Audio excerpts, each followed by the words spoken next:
Hello there, and welcome to the Sleepy Science Channel. Tonight, we are drifting into the strange world of plasma, the rare state of matter that fills the stars, flashes in lightning, and hums inside the technologies we use every day.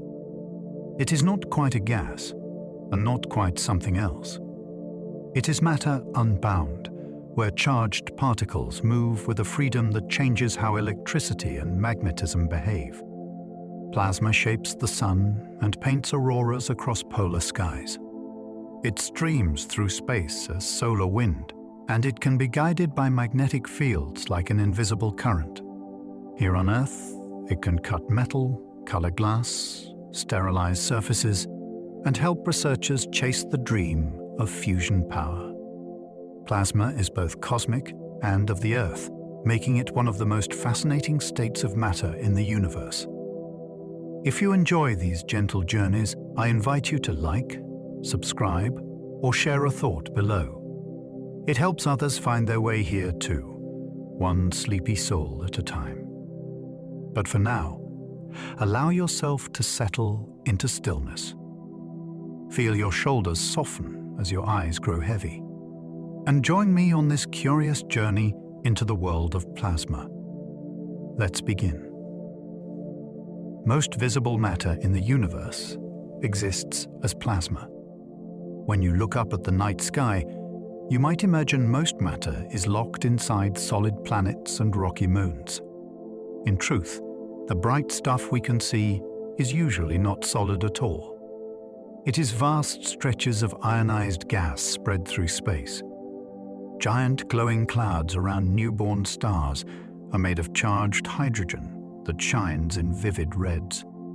Between galaxies, there are enormous reservoirs of extremely thin, hot ionized material that fill clusters like an invisible ocean.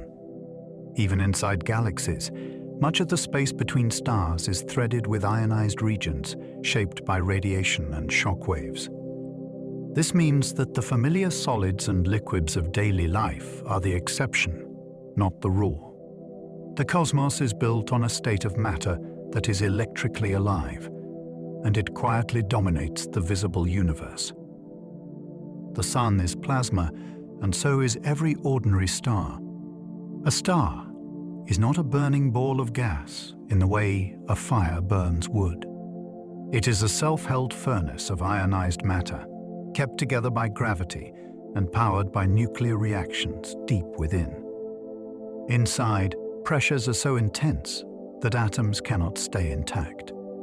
Electrons and nuclei move as a charged soup that can carry currents and generate magnetic fields. Those fields rise and tangle, and they shape the star's surface activity, from bright regions to darker patches. Even starlight carries the signature of ionized atoms because plasma absorbs and emits light in telltale patterns. When you see a star twinkling, you are watching light that began its journey inside an ocean of charged particles. Every ordinary star you can name is a story written in plasma physics. Lightning turns air into plasma in a split second. A lightning bolt begins as an electric imbalance built inside a storm. When the field grows strong enough, the air stops acting like an insulator. A thin path breaks down, and electrons rush forward, smashing into molecules and knocking more electrons loose. The process multiplies at breathtaking speed. In moments, a bright channel forms that is hotter than the surface of many stars. That channel is plasma, and it lets an enormous current surge through open air. The flash you see is not only light. It is the atmosphere being violently transformed, then rapidly cooling as the current fades. The thunder that follows is the sound of air expanding from sudden heating, then snapping back. For an instant, the sky becomes a laboratory where electricity turns ordinary air into an electrically charged state of matter. Neon signs glow because plasma excites atoms inside the tube. Inside a classic sign, there is a low-pressure gas and a pair of electrodes. Apply a high voltage, and electrons begin to move through the gas. As they collide with atoms, they transfer energy and kick electrons in those atoms into higher energy states. When the atoms relax again, they release that energy as light. Different gases produce different colors because their atoms have different energy steps. Neon is famous for its warm, red-orange glow, while argon with a bit of mercury can lean toward blue. The glass itself can add color too, because tubes are often coated or made with tinted materials. The magic is that the glow is not a heated filament. It is a controlled, steady plasma, turning electricity into light by persuading atoms to shine in their own distinctive voices. Auroras happen when space plasma collides with upper atmosphere gases. High above the weather, Earth's magnetic field guides charged particles toward the poles. Some arrive from space with enough energy to plunge into the thin upper air. When those particles collide with oxygen and nitrogen, they transfer energy like a tap on a bell. The air molecules respond by glowing, and the color depends on which gas is excited and how high the collision happens. Green is often linked with oxygen at certain altitudes, while deeper reds can appear when oxygen is excited higher up. Nitrogen can add purples and blues near the edges. What looks like a silent curtain is actually a storm of particles, steered by invisible magnetic geometry. The aurora is a meeting place between space and sky, where plasma from above writes bright patterns into Earth's atmosphere with every collision. Plasma can conduct electricity far better than ordinary air. Dry air is usually an excellent insulator. Its electrons are tied up, so electric charge does not flow easily. Once air becomes ionized, that changes. Free electrons can accelerate under an electric field and carry current. Ions follow more slowly, but they still contribute to the overall flow of charge. Because the particles are charged, the plasma can sustain currents that would be impossible through normal air at the same pressure. This is why an arc can leap across a gap, and why lightning can travel through open sky. Conductivity also means heat can be generated inside the plasma by the current itself, which can keep the ionization going. That feedback makes plasma a powerful electrical pathway. It is not just air that happens to glow. It is a medium that turns space into a wire, as long as ionization is maintained. Plasmas respond strongly to magnetic fields, often twisting into filaments. Magnetic fields do not grab neutral atoms very well, but charged particles are different. When electrons and ions move through a magnetic field, their paths bend. If a current flows, it can create its own magnetic field, and the two fields can interact. This can squeeze the plasma inward and form narrow strands, a behavior often called a pinch. Filaments are not a decorative detail. They are the plasma finding a stable shape for its currents and forces. In laboratories, researchers see these threads appear in discharges and confinement devices. In space, similar physics can shape long structures in ionized clouds and in magnetized environments. The twist comes from motion and magnetism feeding back on each other. A plasma can take an invisible field and turn it into visible structure, like iron filings revealing a magnet's lines. Fusion reactors must tame ultra-hot plasma to mimic stars. To make fusion happen, fuel must be heated until atoms are stripped apart and collide with enough energy to join. At those temperatures, no solid container can touch the fuel. The challenge is confinement. Magnetic fields can act like invisible walls, guiding charged particles along looping paths so the hot material stays suspended away from the vessel. Yet the plasma does not sit still. It wriggles, it forms waves, and it can develop instabilities that leak heat and particles. Engineers and physicists fight this with carefully shaped magnetic fields, rapid control systems, and designs that spread heat safely. The goal is a long-lasting, stable burn that releases more energy than it takes to maintain. It is an attempt to bottle a star's core conditions on Earth, using fields and feedback instead of metal walls. It is both bold and exquisitely delicate. Space between planets is not empty. It is threaded with plasma. Interplanetary space looks like a vacuum, but it is filled with a thin sea of charged particles and magnetic influence. Charged dust grains can pick up electric charge from sunlight and particle impacts, then interact with electric fields in surprising ways. The environment carries magnetic structure that can connect distant regions, shaping how particles travel. There are also boundaries and sheets where conditions change, creating regions that behave like moving rivers in a nearly invisible ocean. Spacecraft do not fly through perfect emptiness. They travel through a medium that can push on them electrically, charge their surfaces, and carry energetic particles that affect instruments. This plasma environment is subtle but constant.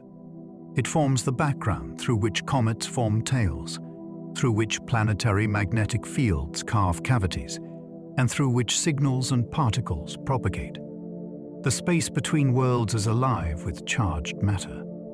Plasma is often called the fourth state of matter. We grow up learning solid, liquid, and gas, and it feels like the story is complete. Plasma adds a new chapter. It begins with a gas, but then energy is added until electrons are no longer bound to individual atoms. That moment changes the character of the material. Now the substance can conduct electricity, react to magnetic fields, and organize itself through long-range forces. It is not simply hot or gas. It is matter with collective behavior, where one particle's motion can influence many others through electric attraction and repulsion. This is why plasma can form sheaths near surfaces, why it can carry waves that travel through the charged mixture, and why it can remain structured even when it is T, extremely thin. Calling it a fourth state is a reminder that matter has more modes than our everyday experience suggests, and some modes rule the universe. Heat is not the only path to plasma. Strong fields can ionize. It is tempting to think plasma always means searing temperatures, but ionization can happen without heating everything evenly. A strong electric field can rip electrons away by accelerating them into collisions that knock other electrons loose. High-frequency electromagnetic fields can also energize electrons efficiently, leaving the heavier ions and neutral molecules much cooler. Ultraviolet light can free electrons through photoionization, especially in low-pressure gases. Particle beams can ionize a path through air, creating a temporary conducting channel. These routes matter because they allow plasmas that are useful and controllable at lower overall temperatures. That is why you can have a plasma that sterilizes surfaces without setting them on fire. The key is that plasma is defined by charge separation and free carriers, not by a single temperature. Energy can be delivered in focused ways, and fields can do the ionizing work. A candle flame contains a tiny, weakly ionized plasma region. A candle flame seems simple, but it hides a small amount of ionization created by heat and chemical reactions. In the hottest regions, a fraction of molecules break apart, and some atoms lose electrons. The result is a faint population of charged particles mixed with neutral gases and soot. That is why a flame can respond to an electric field. If you place a charged object nearby, the flame can lean or flicker in a way that feels almost alive.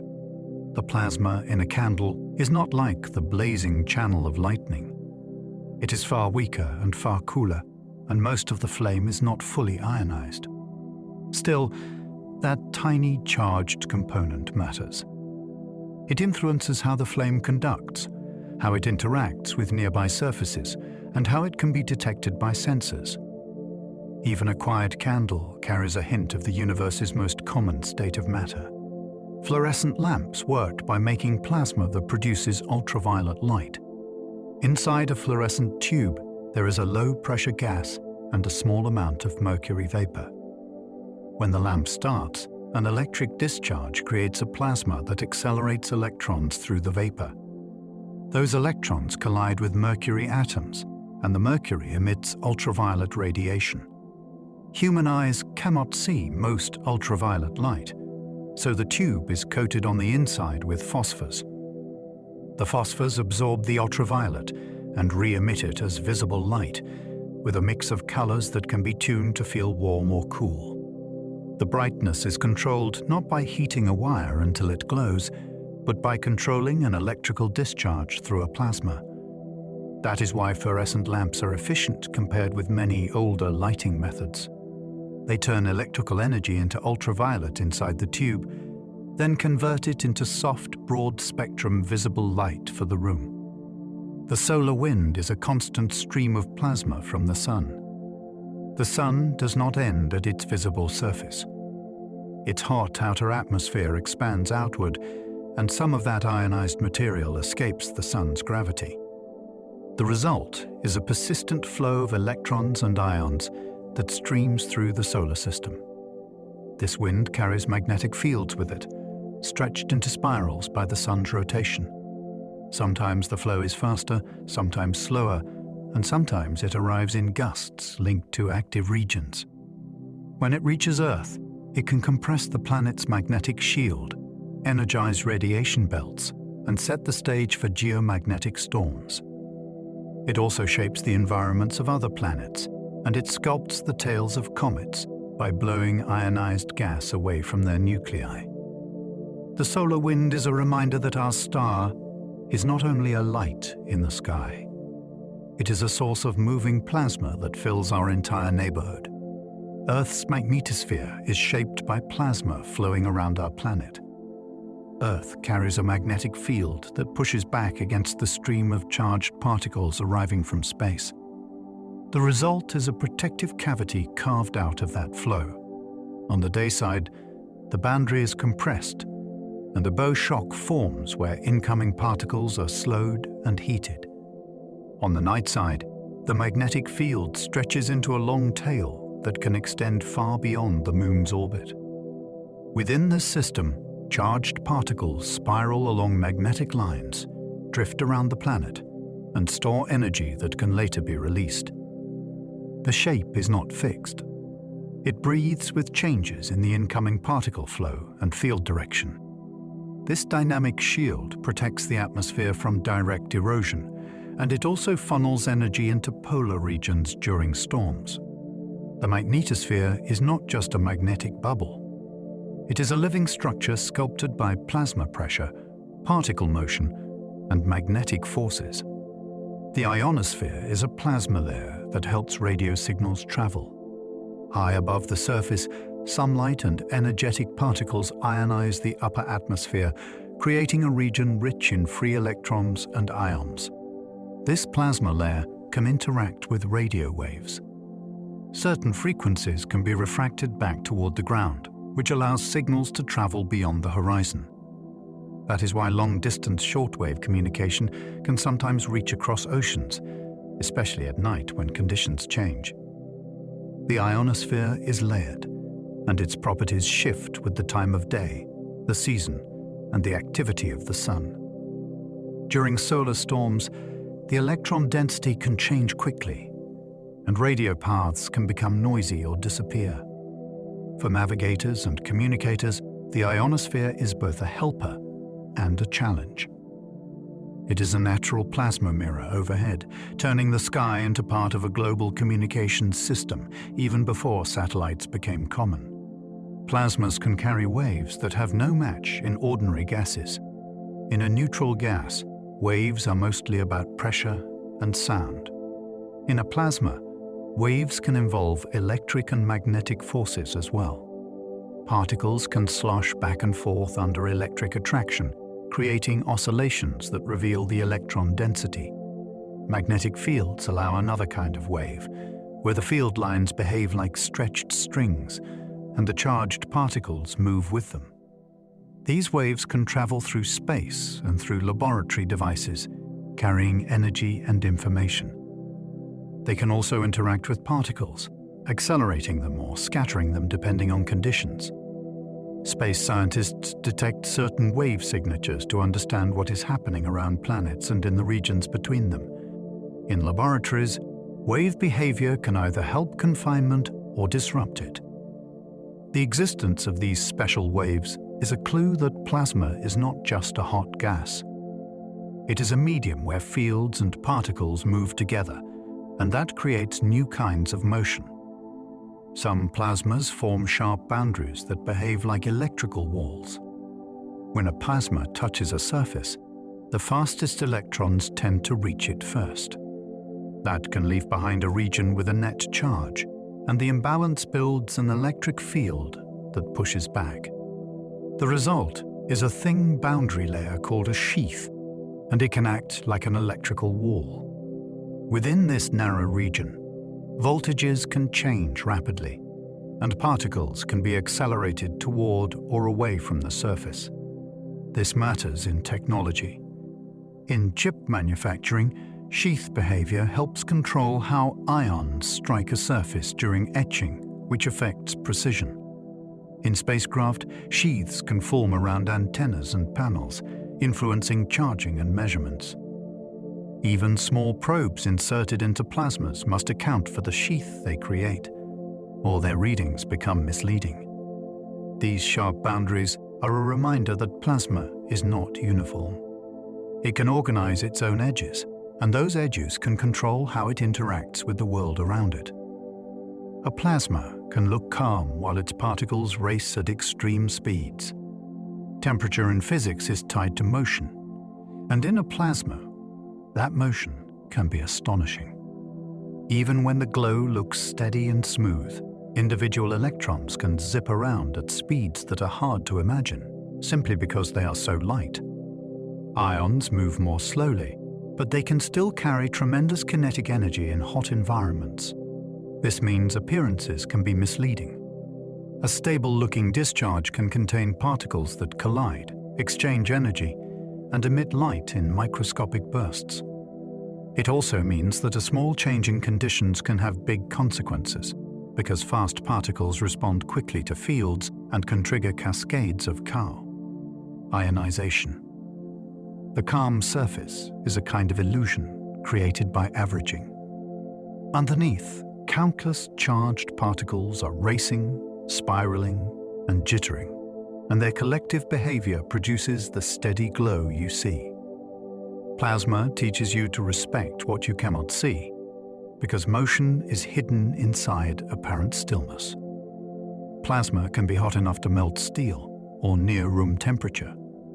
That range feels almost impossible, until you remember that what matters is how many particles are charged and how the energy is delivered. In some devices, the energy is poured into a small stream so intensely that metals would soften and run if they touched it. In other devices, the energy goes mostly into the electrons, while the surrounding gas stays comparatively cool. That means you can have a bright, active discharge that you can hold near delicate materials for short moments without charring them.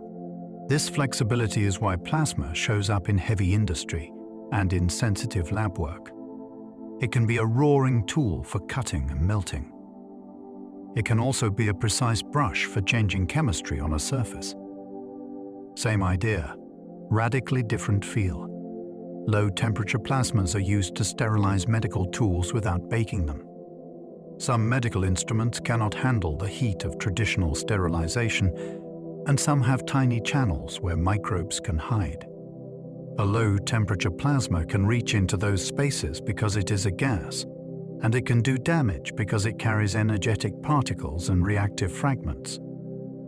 These reactive species can break down cell walls, disrupt proteins, and scramble genetic material. That is sterilization, without the harsh thermal burden. It is especially useful for devices with plastics, adhesives, or sensitive coatings that would warp in a hot autoclave. The process can also be fast, and it leaves little residue when it is tuned correctly.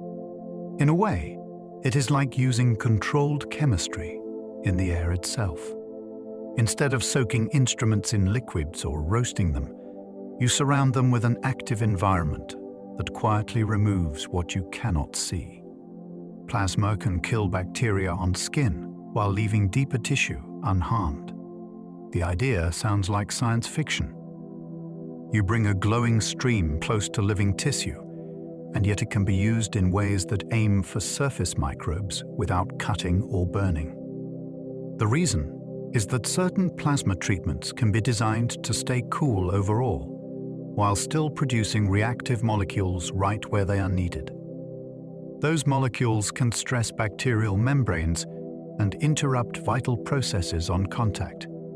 Meanwhile, the short lifetimes of many reactive species limit how far they can travel, so the effect is concentrated near the surface. Researchers study this carefully because skin is complex and safety matters. They test dose, distance, and exposure time. When the balance is right, it becomes a new kind of tool. It is not a cream, and it is not a blade. It is controlled physics turning air into a momentary antimicrobial environment. Surgeons can use plasma to stop bleeding with precise heat control. In surgery, stopping bleeding is as important as making a clean cut. Some tools create a localized plasma at the tip of an instrument, and that plasma can deliver energy in a tight, controllable region. Done well, it helps seal small blood vessels by coagulating proteins where they leak, without spreading heat too widely. That precision supports clearer visibility for the surgeon and can reduce blood loss. It can also shorten the time a wound stays open, which matters for healing. What makes it especially interesting is the control. The effect can be adjusted by power settings, exposure time, and the gas environment around the tip. Instead of relying only on pressure or stitches, the surgeon can use a focused physical process that acts quickly. It is another example of plasma stepping out of the sky and into the operating room, with careful engineering behind every second of contact. Plasma jets can remove biofilms that resist ordinary cleaning methods. Biofilms are communities of microbes that build protective layers, and those layers can be stubborn. Soap and disinfectants may not penetrate well, and physical scrubbing can miss tiny corners. A plasma jet adds a different kind of attack. It can send reactive species and charged particles into the microscopic architecture of the film, breaking chemical bonds and disrupting the matrix that holds the microbes together. Once that protective scaffold is weakened, the organisms become far easier to eliminate. This matters in places where hygiene is critical, from dental tools to medical surfaces and certain industrial settings. A jet can also be directed like a pen, which helps when you need control rather than soaking everything in liquid chemicals. It is not just blasting dirt away. It is changing the chemistry of the film itself, so the structure collapses. In that way, plasma becomes a cleaner that reaches where fingers and cloth cannot. Plasma is used to etch the tiny circuits inside modern computer chips. A computer chip is built in layers, and each layer needs patterns that are far smaller than a human hair. Plasma etching is one of the ways those patterns are carved. Inside a chamber, a gas is turned into an energetic mixture that can react with the exposed material on a wafer. The trick is control. Engineers tune the gas chemistry, the electric fields, and the pressure so the etch removes one material while leaving another mostly untouched. They also aim for straight sidewalls, because modern designs stack features vertically, and small distortions can ruin performance. The plasma does not simply dissolve things like a liquid. It can be directed, and it can create reactive fragments that do precise work at the surface. This is one reason microelectronics could shrink so dramatically. It is not only clever design. It is the ability to sculpt matter with charged particles, one thin layer at a time. Your smartphone exists thanks to plasma-based manufacturing steps. It is easy to think of plasma as a space phenomenon, yet it is also a quiet partner in everyday devices. During fabrication, plasma processes help prepare surfaces, deposit thin films, and shape microscopic features that would be impossible to machine directly. For example, coatings that reduce reflections on lenses and protective layers that resist scratches often rely on plasma-assisted techniques. Inside the foam, the chips and sensors depend on carefully engineered layers where thickness and composition matter down to extremely small scales. Plasma tools can create those layers evenly across a wafer, then remove selected regions with high precision. The result is more than miniaturization. It is reliability. A device that travels in a pocket, warms up, cools down, and survives years of taps needs materials that stick, seal, and endure. Many of those hidden improvements begin in a chamber where gas becomes charged and surfaces are rebuilt atom by atom. Plasma sputtering coats lenses and tools with thin, tough films. Imagine knocking atoms off a solid target and then painting them onto another surface, one by one. That is the basic idea. In sputtering, a plasma is created in a vacuum chamber, and ions are accelerated toward a target material. When they strike, atoms are ejected and fly across the chamber, then settle onto the item you want to coat. The coating can be metallic, ceramic, or a carefully chosen mix. It can improve hardness, reduce friction, and change how light reflects. That is why sputtered coatings appear on cutting tools, on decorative finishes, and on optical components that need durability. The process is not like dipping something in paint. It is more like building a skin from a rain of atoms. Because the environment is controlled, the film can be extremely uniform and strongly bonded. That makes sputtering a favorite when performance matters and the coating must last. Plasma cleaning strips oils away without harsh liquid solvents. Many surfaces pick up invisible films from skin oils, machining fluids, or airborne contaminants. Those films can ruin adhesion, spoil coatings, and distort sensitive measurements. Plasma cleaning tackles that problem in a dry way. A plasma can generate reactive species that break organic molecules into smaller fragments, and those fragments can then be carried away by the gas flow. It can also change the surface energy so residues release more easily. This is valuable for precision parts where wiping can scratch, and for intricate shapes where liquids may pool or leave traces. It is also useful before bonding or coating, because even a thin organic layer can cause a failure later. Think of it as resetting the surface back toward a clean chemical starting point. There is something satisfying about it. You are not scrubbing harder. You are changing the chemistry of the contamination until it is no longer a film, then letting it leave as vapor. Plasma can make surfaces more wettable so glues bond better. Sometimes a material refuses to cooperate. Certain plastics and polymers are chemically stable, which makes them useful, but it also makes them hard to glue or print on. Plasma treatment can change that by activating the very topmost layer of the surface. It can introduce polar chemical groups, remove weak boundary layers, and slightly roughen at a microscopic scale, all of which can help adhesives spread and anchor. The change can be dramatic. A droplet that beads up can start to spread out, which is what you want when you need a uniform bond. This is used in packaging, in automotive parts, and in electronics assembly where tapes and coatings must hold for years. It is also a reminder that surfaces are worlds of their own. The bulk material can stay the same, yet the outermost layer can be tuned to behave differently. With plasma, you can persuade stubborn materials to accept inks, coatings, and glues with far more confidence. Electric arcs in welding are plasmas that fuse metal together. An arc is more than a bright gap between an electrode and a workpiece. Once the air and vaporized metal in that gap become ionized, current can surge through it like a controlled lightning bolt. That current dumps energy right where you want it, which creates a small pool of molten metal that can flow and join two pieces into one.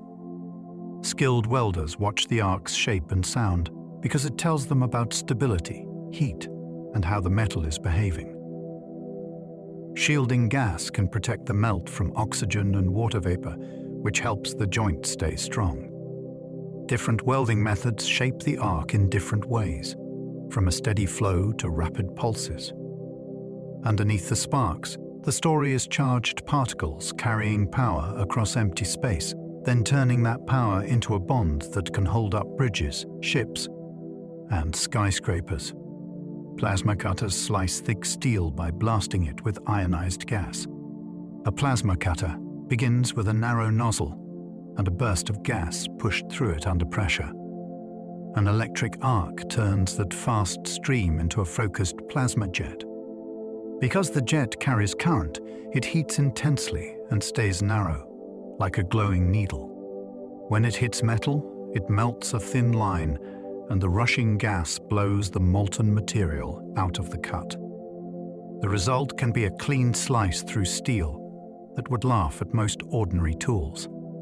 Operators can trace curves, punch openings, and cut shapes quickly, which is why plasma cutting is common in fabrication shops. What feels magical is the precision. A stream of ionized gas becomes both the heat source and the knife edge.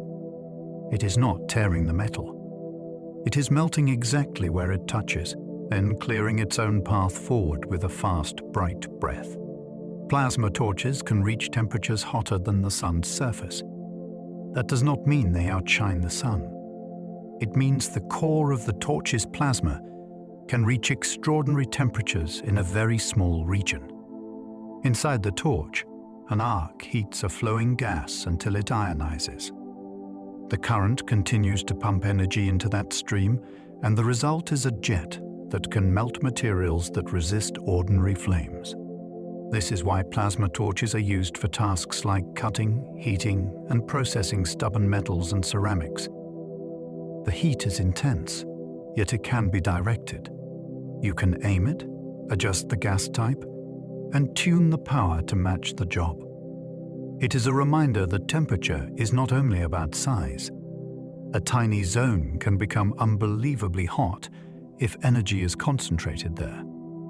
In that moment, you are holding a tool that briefly rivals stellar surface conditions, right in a workshop.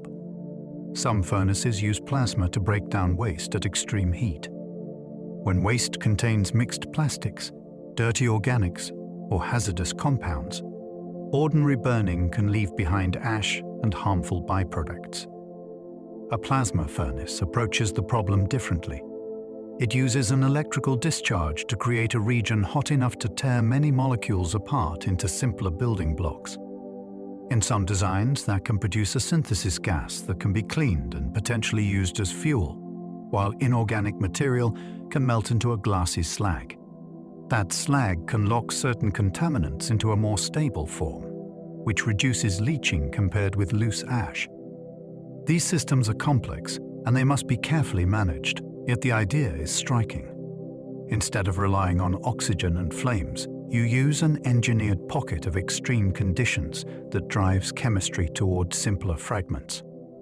It is industrial alchemy powered by electricity. At its best, it turns messy, heterogeneous waste into more predictable outputs by applying the fierce, controlled physics of plasma. Plasma can destroy dangerous chemicals by ripping molecules apart. Some pollutants are stubborn because their chemical bonds are strong, or because they survive traditional treatment.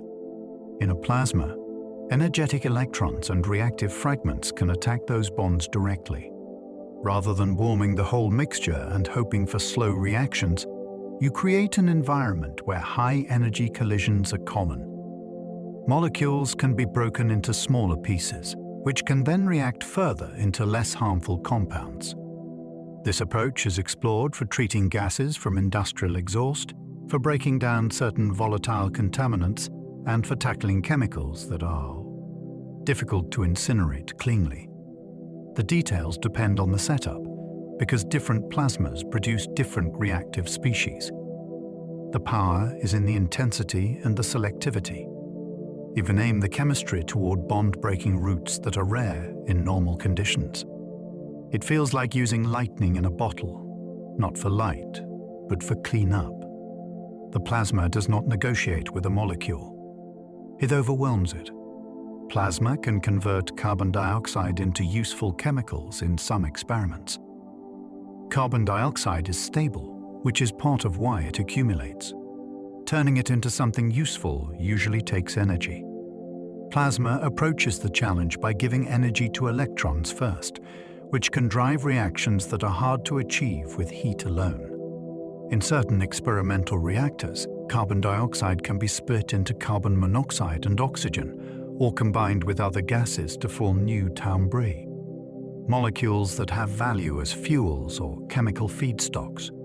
Researchers care about efficiency because it only helps if the energy input can be clean and the conversion can be scaled.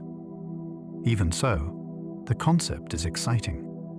Instead of treating carbon dioxide as a final waste product, you treat it as a starting material. Plasma provides a way to activate it without needing extremely high bulk temperatures. It is not a finished solution. It is a demonstration that the bonds in carbon dioxide are not unbreakable. With the right electrical environment, the molecule can be persuaded to become something else. Plasma-assisted combustion can help fuel burn more completely. Combustion is chemistry, and chemistry depends on how well fuel and oxygen meet and how quickly reactions begin. A plasma can act like a starter that creates reactive radicals, which can speed up ignition and stabilize flames that would otherwise sputter. That matters in engines and burners that run lean to save fuel, because lean mixtures can be hard to ignite reliably. By energizing the air and fuel at the right moment, plasma assistance can broaden the conditions where combustion stays steady. It can also reduce certain pollutants by encouraging more complete reaction pathways, although real systems must be tuned carefully. The appeal is control. Instead of relying only on heat and pressure, you add electrical influence over the earliest steps of the flame. It is like giving the chemistry a nudge at exactly the right time. You are not just burning fuel. You are guiding the burn, and that can mean better efficiency and more stable performance. Plasma can generate reactive oxygen and nitrogen species that change chemistry fast. When a plasma interacts with air, it can produce short-lived molecules and atoms that are far more reactive than ordinary oxygen and nitrogen. These species can oxidize, reduce, and rearrange other molecules rapidly, even at modest temperatures. That is why plasma is used for surface activation, for odor control, and for certain sterilization and decontamination approaches. The fascinating part is that the chemistry can happen without soaking something in a liquid. You can create an active cloud that touches a surface and triggers reactions only in the outermost layers. Because many of the reactive species are fleeting, the timing and distance matter, which turns the process into a kind of choreography. Engineers choose power, gas composition, and flow to shape what is produced. In everyday terms, it is chemistry turned into an atmosphere. The air itself becomes a tool, briefly filled with reactive ingredients that would never coexist in calm conditions. Plasma treatment can make fabrics repel water without heavy coatings. Traditional water repellency often relies on coatings that can change how a fabric feels or breathes. Plasma treatment can work at the surface level, which means it can modify only the outermost chemistry of the fibers. Depending on the process, the surface can be cleaned and prepared, then a thin film can be deposited that changes how water interacts with the fabric. Because the treatment can be extremely thin, the fabric can keep much of its softness and flexibility. This is useful for outdoor gear, medical textiles, and materials that need to resist wetting without becoming stiff. It also allows patterns or selective treatment, since plasma can be directed and controlled in manufacturing lines. The deeper structure of the textile stays mostly the same, while the behavior of the surface changes dramatically. A droplet that used to soak in can start to bead and roll. It is a reminder that water does not respond to bulk material alone. Water responds to the surface it touches first. Plasma can help make packaging surfaces safer for food contact. Food packaging has to do many jobs at once. It must seal reliably, it must avoid leaching unwanted substances, and it often needs surfaces that accept inks and adhesives without flaking. Plasma treatments can help by cleaning surfaces, improving bonding, and reducing microbial contamination during certain steps. Because the process can be dry, it can be integrated into fast production lines where liquids would be a problem. It can also improve how layers stick together in multi-layer packaging, which reduces the risk of delamination that might expose weaker materials. Some treatments can also help create barrier properties by enabling thin coatings that slow the movement of gases and moisture. The goal is not to make packaging dramatic. The goal is to make it quietly dependable. Plasma offers a way to tune the outermost chemistry without changing the whole material. That can mean better seals, cleaner surfaces, and packaging that performs more safely over the life of the product. Earth is bathed in plasma from the sun every day. Even on a calm, blue sky afternoon, Earth is immersed in a space environment that is electrically active. Charged particles flow past our planet and interact with its magnetic field, which means Earth is constantly embedded in moving currents and fields. This can lead to subtle effects like spacecraft surface charging and the slow evolution of radiation belts. It can also influence the upper atmosphere, where energetic particles add heat and change chemical reactions. Most of the time, these influences stay in the background, and daily life continues without noticing. Yet the connection is always there. Our planet is not isolated from the sun. It sits inside an extended solar environment that reaches far beyond sunlight and warmth. The invisible bath of charged particles is part of why we have to think about space weather, satellite design, and the safety of high-altitude systems. It is a reminder that Earth lives inside the sun's reach in more ways than light alone. Solar storms fling plasma clouds that can disrupt satellites and power grids. When the sun becomes more active, it can hurl bursts of energized particles and magnetic fields into space. If that disturbance sweeps past Earth, it can shake our magnetic environment. Satellites may experience increased drag as the upper atmosphere puffs up and becomes denser, which can change their orbits. Electronics can be stressed by energetic particles that cause glitches, degraded sensors, or even permanent damage in severe cases. On the ground, changing magnetic fields can induce currents in long conductors, including power lines. Those unwanted currents can overload transformers and create widespread problems if conditions are strong enough. This is why some operators monitor solar activity and take precautions when major events are expected. The story is not just about pretty auroras. It is about a star that can reach into human infrastructure through plasma and magnetism. A storm on the sun can become a technical challenge on Earth, not by heat, but by charged particles and shifting fields. Coronal mass ejections are huge eruptions of magnetized plasma.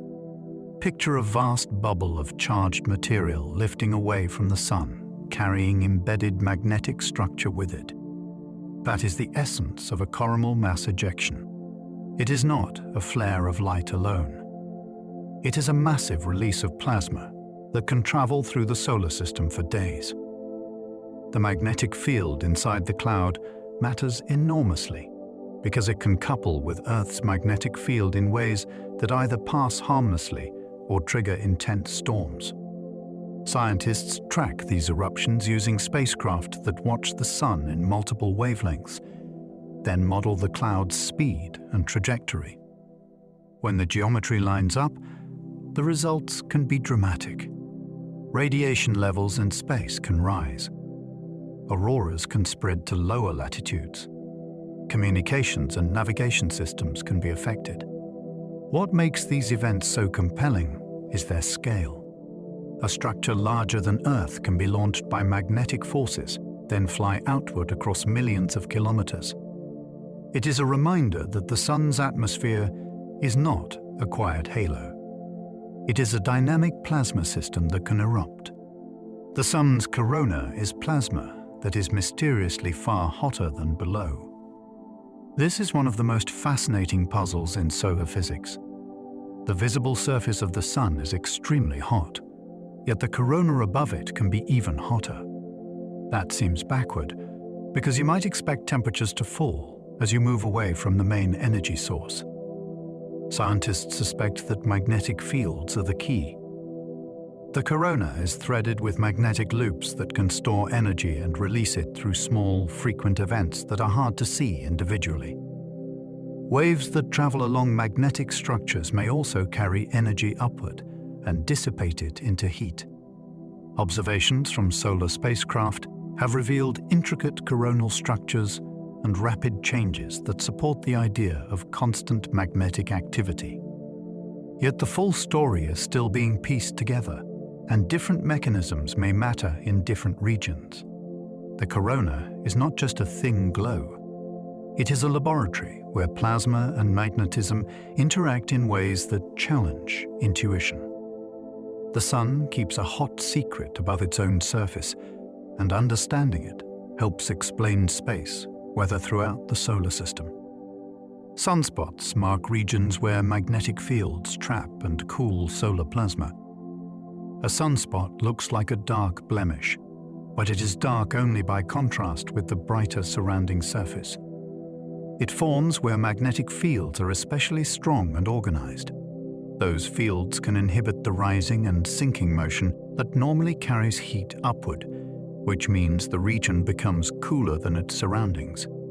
Because it is cooler, it emits less visible light, so it looks dark. Sunspots often appear in groups, and they can last from days to weeks. They are also connected to larger magnetic structures that can store energy. The presence of sunspots tells you the Sun's magnetic engine is active and changing. Over time, the number of spots rises and falls in a cycle, and that cycle shapes many aspects of solar behavior. If you could stand near one, which you cannot, you would still find it blisteringly hot. The darkness is a trick of comparison. What you are really seeing is magnetism controlling plasma motion, and that control changes the Sun's surface appearance. Solar flares are rapid plasma explosions powered by magnetic energy. A flare happens when twisted magnetic fields suddenly rearrange and release stored energy. In moments, plasma can be heated and accelerated, and intense radiation can pour out across the electromagnetic spectrum. Some flares send out bursts of X-rays and ultraviolet light that reach Earth in minutes, which can disturb radio communication and affect the ionosphere. Particles can also be accelerated to high energies and later arrive near Earth, which adds risk for spacecraft and astronauts. The speed is part of the drama. Magnetic stress can build for hours or days, then release in a rush that is over in minutes. Spacecraft watch these events closely because they are windows into how plasmas convert magnetic energy into heat and motion. Flares also reveal the Sun as an active star, not a steady lamp. They are reminders that magnetic fields are not passive lines drawn in space. In a plasma, they can store real energy, and when they snap into a new configuration, the result can be explosive. The heliosphere is a plasma bubble inflated by the solar wind. Our solar system sits inside a protective cavity created by the outflow from the Sun. That outflow pushes outward until it meets the material between the stars. The result is a vast region where the sun's influence dominates, filled with charged particles and magnetic fields carried outward from our star. This bubble shapes how cosmic rays enter the solar system, and it changes the particle environment experienced by planets. Its boundaries are not simple walls. They are complex regions where flows slow down, pressure balances shift, and magnetic structures interact. Spacecraft traveling far from the Sun have detected changes that hint at these boundary processes, and they give us direct clues about our place in the local interstellar neighborhood. It is striking to think that the Sun creates not only warmth and light, but also a kind of plasma weather system on a gigantic scale. The heliosphere is the Sun's extended atmosphere in motion, and it marks the frontier where the solar system meets the galaxy. At the heliosphere's edge, solar plasma meets the interstellar medium. That edge is not a clean line. It is a transition zone where the outward push from the Sun balances against the pressure of gas, dust, and magnetic fields from the space between stars. Solar particles slow down, and conditions change as the solar influence weakens. Neutral atoms from interstellar space can drift inward, become ionized, and then get picked up by the solar environment. This creates populations of particles that carry information about the boundary region. It is also a place where magnetic fields from different origins can interact, which shapes how particles move. Studying this distant frontier helps us understand how stellar systems carve out space around themselves, and how our own system is shielded from some of the galaxy's harsher particle radiation. The meeting at the edge is not a collision you can watch with your eyes. It is a slow, vast negotiation between two environments. On one side is a star's outward breath of charged particles. On the other side is the thin material of the galaxy itself. Comet tails form when solar wind plasma interacts with comet gases. As a comet approaches the Sun, heat causes ice to sublimate and release gas and dust. Sunlight can ionize some of that gas, and the solar environment can also strip electrons away. Once part of the comet's atmosphere becomes charged, it can be caught by the flowing particle stream from the Sun.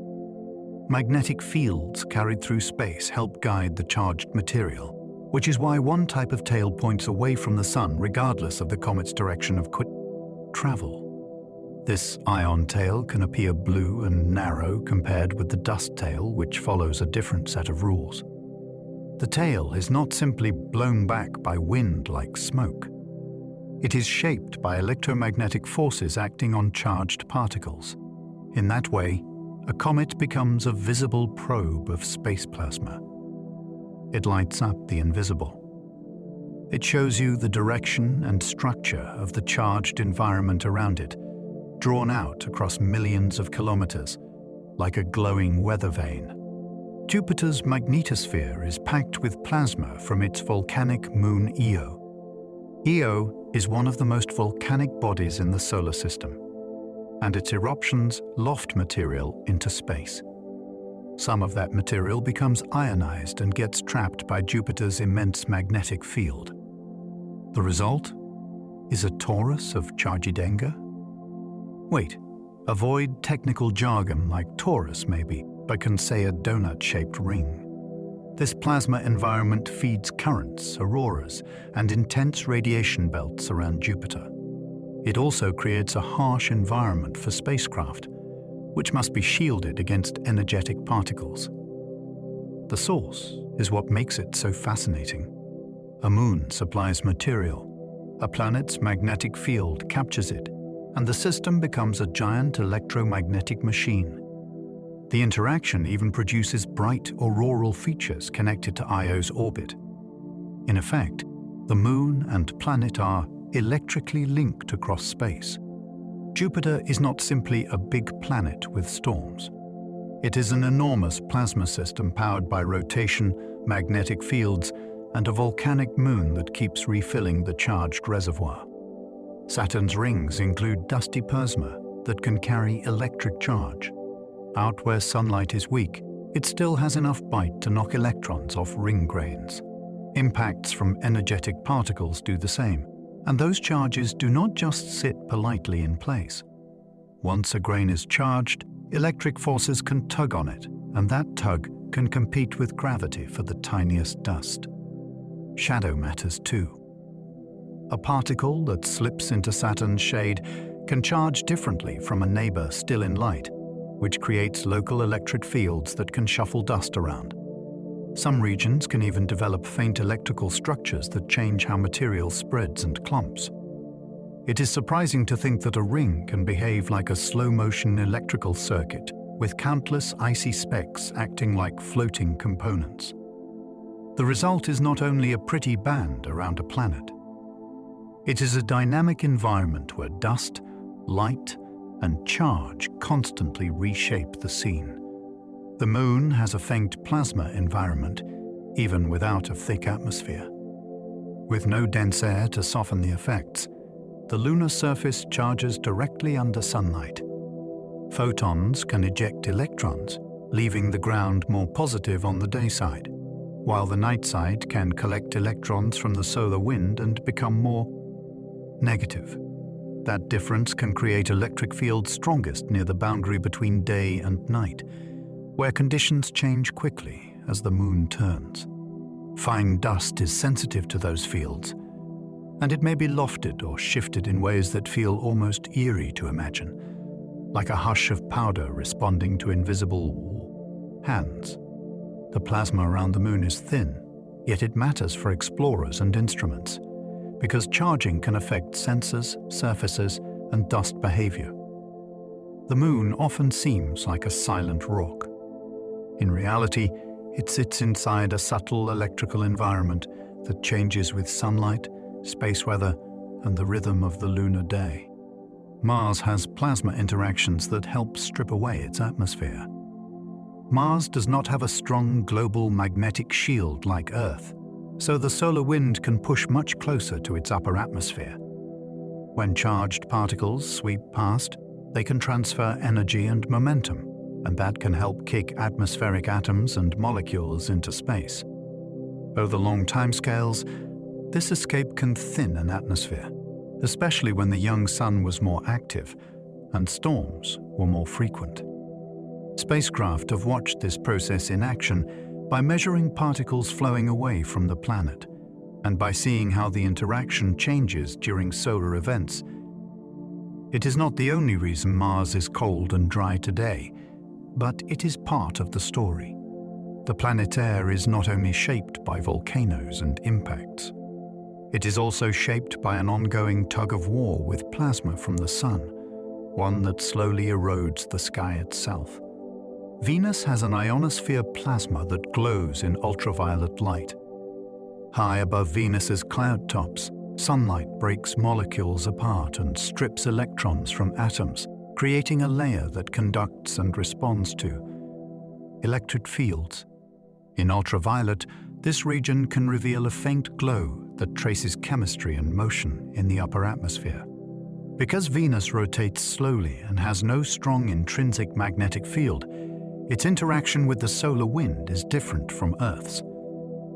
The flowing plasma can shape the ionosphere directly, pushing on it and changing its height and density.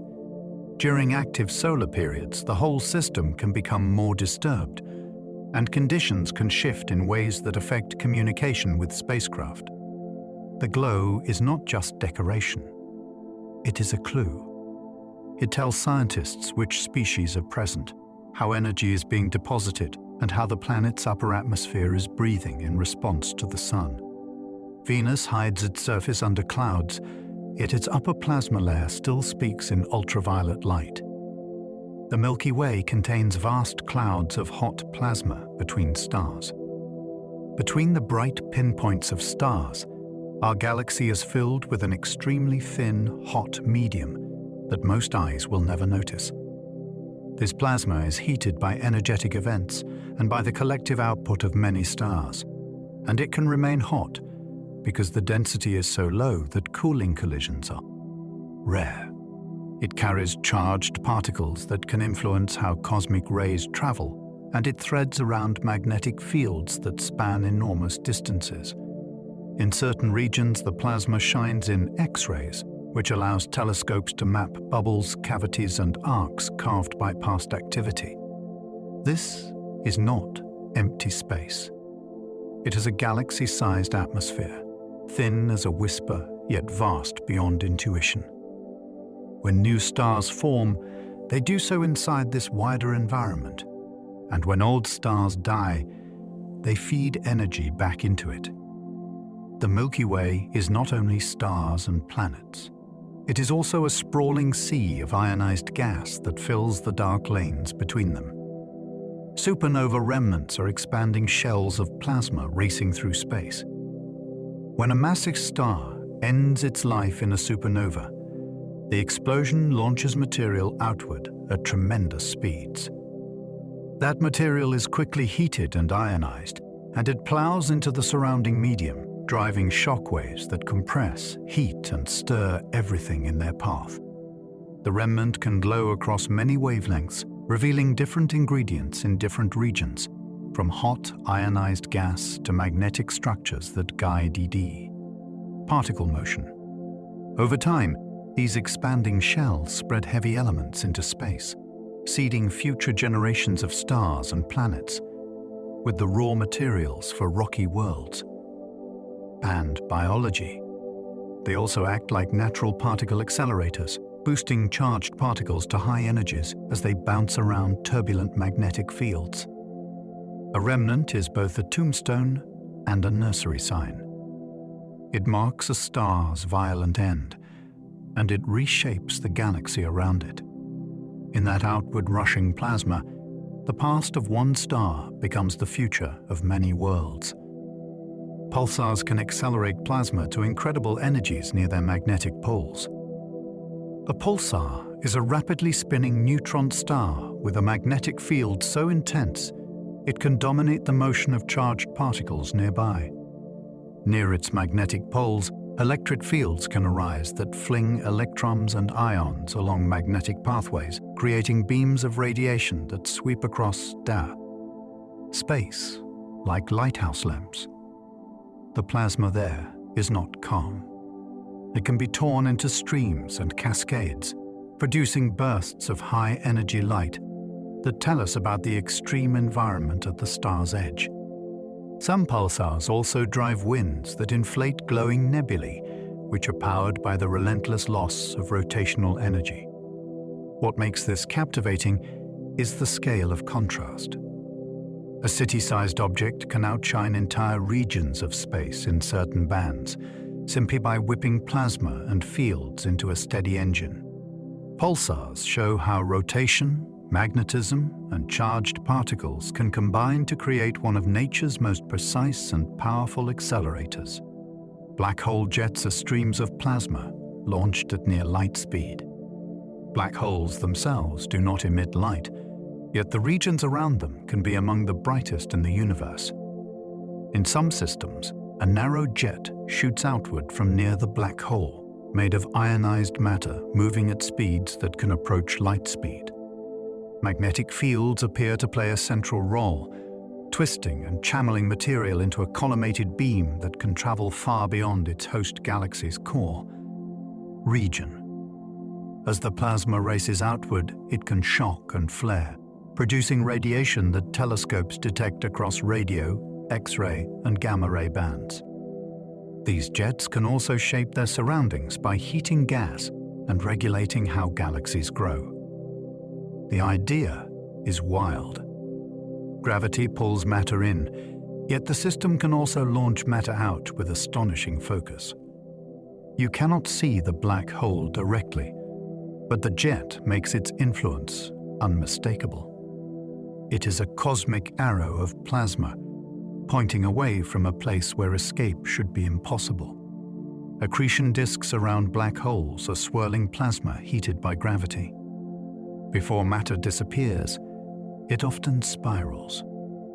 Gas and dust fall toward a black hole, but they carry angular momentum, so instead of dropping straight in, they spread into a flattened disk. Friction and turbulence within the disk convert orbital energy into heat, and the material becomes so hot that it ionizes into plasma. That hot plasma can glow intensely, often in X-rays, which lets astronomers study regions that would otherwise be hidden. The disk is also a place where magnetic fields can be amplified and tangled, which can drive instabilities and help transport material inward. In a sense, the black hole does not shine, but the journey toward it does. The light is the price paid by matter as gravity forces it into tighter orbits. What you are seeing is energy released by falling, not by burning. The disk is a luminous whirlpool of plasma, and it turns gravity into radiation before the final plunge. Some of the universe's missing ordinary matter may hide as hot plasma. When astronomers count up the atoms in stars, planets, and visible gas, the totals come up short compared with what cosmology predicts for ordinary matter. The leading idea is that much of the missing fraction is not exotic at all. It is simply hard to see because it is spread thin as warm to hot plasma in the spaces between galaxies. This plasma can be so diffuse that it emits very little light, yet it can still leave subtle fingerprints by absorbing specific wavelengths from bright background sources. It can also show up through faint X-ray emission in denser filaments that connect galaxy clusters. The picture is of a cosmic web, with galaxies as bright knots and ionized gas as the dim strands between them. If that web holds the missing matter, it means the universe is even more filled than it appears, not with stars, but with a vast, almost invisible plasma. Infrastructure that binds large-scale structure together. Plasmas can organize themselves into long strands called current filaments. When charged particles flow, they create electric currents, and currents create magnetic fields. Those fields can squeeze and guide the moving charges, which can cause the flow to gather into narrow, thread-like channels. In laboratories, filaments can appear during electrical discharges, sometimes branching and writhing as conditions shift. In space, similar physics can help structure ionized material into elongated forms that trace magnetic environments. What feels surprising is that order can emerge from what looks like chaos. A cloud of charged particles can self-sort into strands, simply because the particles respond collectively to the fields they generate. These filaments can carry energy, influence heating, and seed further instabilities, which makes them important in both practical devices and cosmic settings. A filament is not a solid wire, yet it can behave like a wire made of nothing but moving charges. In plasma, patterns can be built out of motion itself. Two plasma streams can create instabilities that ripple like a living pattern. When two flows of charged particles slide past each other, the boundary between them can become restless. Small disturbances can grow, feeding on the difference in speed, density, or temperature, until waves roll along the interface. In ordinary fluids, you might see billows like wind over water. In plasma, electric and magnetic forces add extra ways for the disturbance to grow and twist. These instabilities can mix particles, convert organized flow into turbulence, and redistribute energy in dramatic ways. They matter in places like planetary boundaries, where incoming solar wind meets a planet's environment.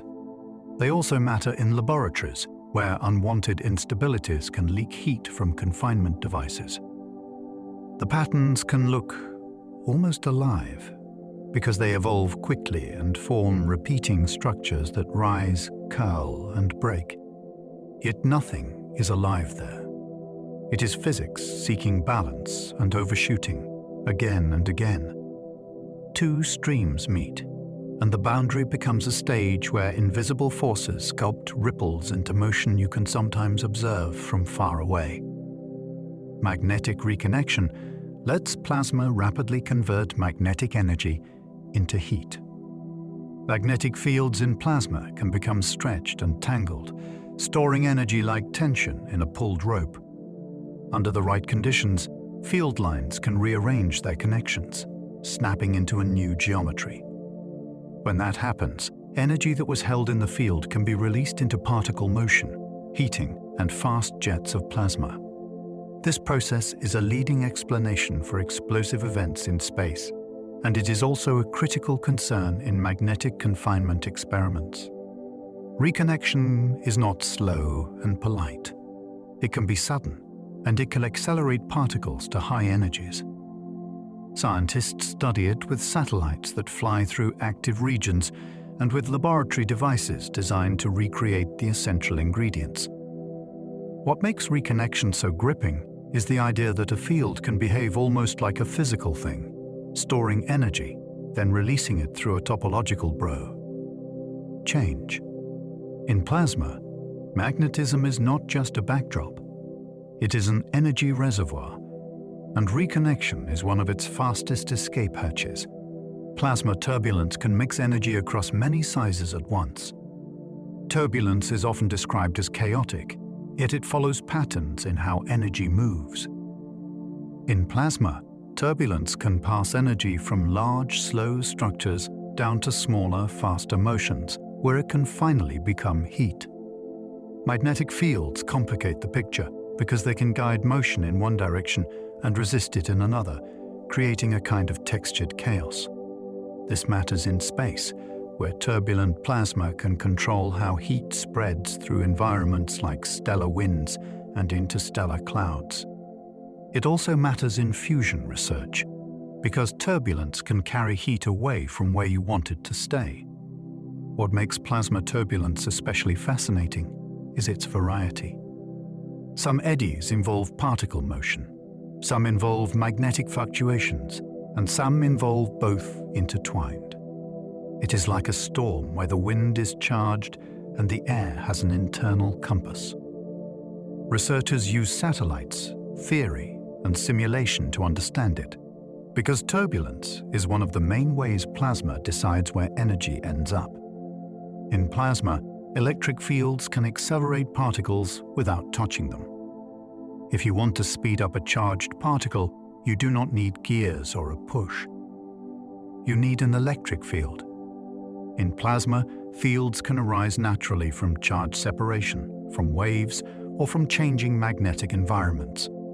A particle can gain energy simply by moving through the right region, like a surfer picking up speed on a wave. This is part of how space environments create energetic particles that can affect spacecraft and astronauts. It is also part of how laboratory devices can heat plasmas, by launching waves and fields that hand energy to particles in targeted ways.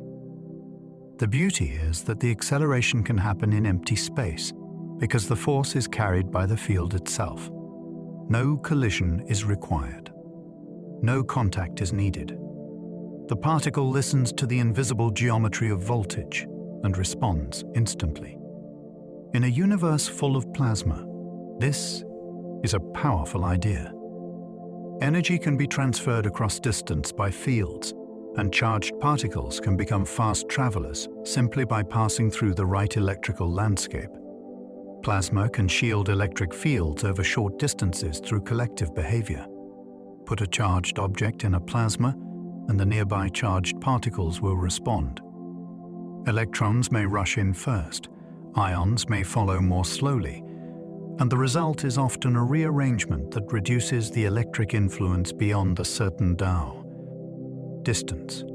This is not because the field disappears, but because the plasma builds an opposing charge pattern that cancels much of it.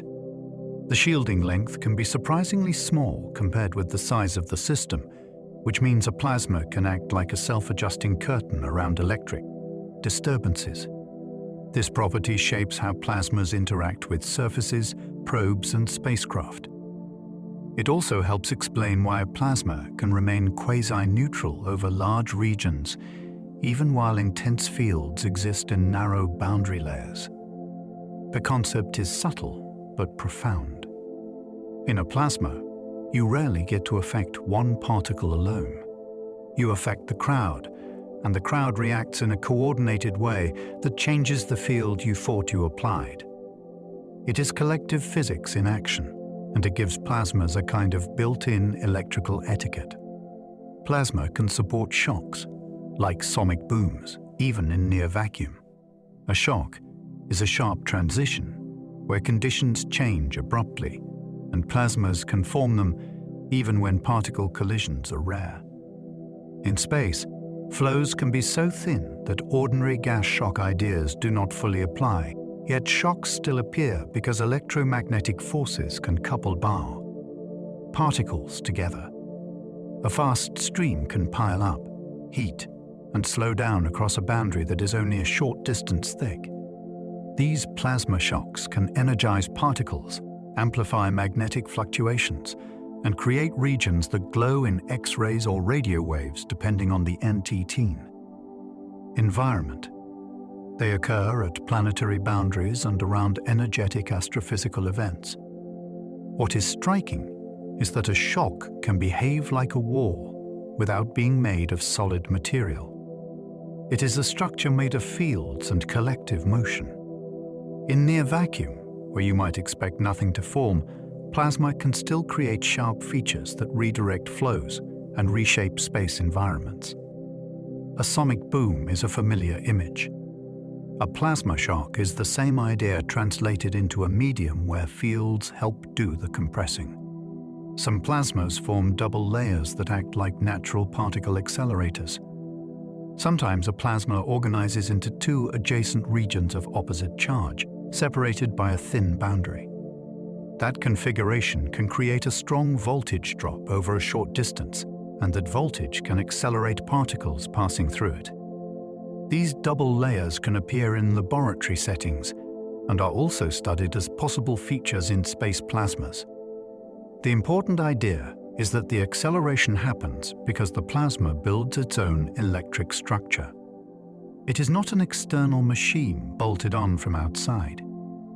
The medium self organizes into a region that behaves like a battery and an accelerator at once.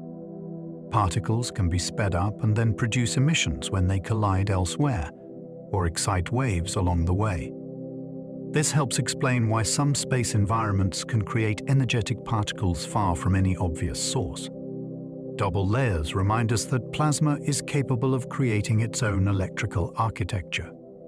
It can form places where voltage concentrates, and that concentrated voltage can launch particles into much higher energy states in a moment. Plasma can trap charged particles in magnetic bottles. A charged particle moving through a magnetic field tends to spiral around the field lines. If the field grows stronger toward two ends of a region, the spiraling particle can be reflected back, bouncing between the stronger zones like a bead on and tar. Invisible track. This is the core idea behind a magnetic bottle. It is a way to confine charged particles without solid walls. Nature uses similar trapping in planetary radiation belts, where particles can be held for long periods, circling and bouncing along magnetic geometry. Engineers use related concepts when trying to confine hot plasma for fusion, because any physical contact would cool the plasma and damage the container. The beauty of the magnetic bottle is that it is a trap made of shape, not substance. Nothing closes like a lid, yet particles can remain confined because their motion is constrained by the field. It is like building a cage out of geometry, where the bars are lines of magnetism and the prisoners are charges that cannot help but spiral. Dusty plasmas can form ordered crystals that look almost solid. Add fine dust to a plasma, and the dust grains can pick up strong electric charges. Because like charges repel, those grains can push away from one another and settle into neat, repeating arrangements under the right conditions. The result can look like a floating lattice, a crystal made not of atoms but of visible grains you can sometimes track one by one. This is captivating because it makes plasma physics feel tangible. You can watch order emerge, see defects move, and observe waves travel through the structure like vibrations in an ordinary solid. Dusty plasma crystals also help scientists study more general ideas about how systems organize, because the grains respond to electric forces in a clear and measurable way. They can appear in specialized laboratory chambers and also relate to dusty environments in space where charged dust and plasma coexist. It is a reminder that plasma is not always wild and formless.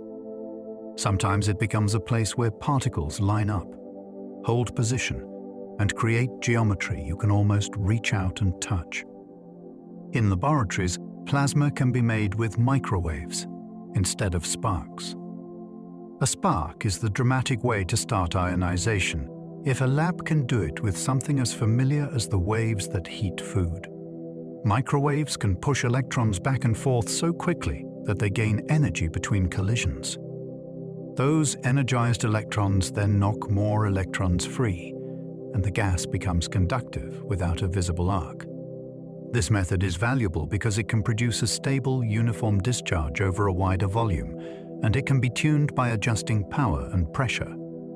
Researchers use microwave-driven plasmas for material processing, for chemical experiments, and for studying fundamental plasma behavior with fewer press. Hotspots. It also helps when electrodes would contaminate the experiment, because the energy can be delivered without putting metal parts directly in the active region. It is a quiet kind of creation. A field fills a chamber, and a whole new state of matter appears. Plasma can also be made with lasers that strip electrons from atoms. A powerful laser can do more than shine. Focus it tightly enough, and the electric field in the light itself becomes intense. In that tiny focal spot, atoms can lose electrons in a blink, and the gas becomes ionized almost instantly.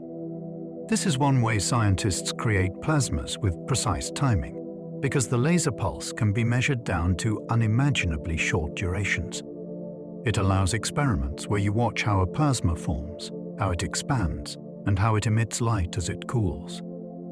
Laser-created plasmas are also used to analyze materials because a brief pulse can vaporize a speck of substance and make it glow with a signature that reveals its elements. The laser becomes both the match and the stopwatch. It creates the plasma and sets the moment you start counting. For a listener, the wonder is simple. Light can be strong enough to tear electrons free, and matter responds right away. Tokamaks confine plasma in a donut shape using powerful magnets. To hold something hotter than any furnace without touching it, you need a different kind of container. A tokamak uses magnetic fields to guide charged particles around a loop, forming a ring-shaped path inside a vacuum vessel. The field lines act like invisible rails, encouraging the particles to spiral along them rather than fly into the walls. A strong current is also driven through the plasma, which helps heat it and contributes to the magnetic structure that keeps it in place. This is not a simple balance. The plasma can shift, ripple, and try to escape, so tokamaks rely on careful shaping and fast control systems. When it works, the result is astonishing. A thin, glowing ring of ionized fuel stays suspended in emptiness, held there by magnetism alone. It is one of the most ambitious ideas in energy research, and it looks like science fiction made real. Sterilizers twist magnetic fields so plasma can circulate more steadily. A stellarator also relies on magnetic confinement, yet it aims to avoid the need for a large plasma current to maintain stability. Instead, it uses a carefully designed set of external coils that create a twisted magnetic geometry.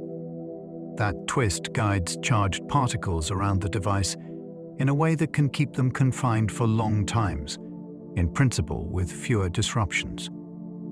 The engineering is intense because the coils must be shaped with great precision, and small differences can matter.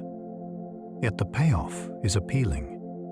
If the confinement can be steady, The device could operate more continuously, which is a desirable trait for a future power plant.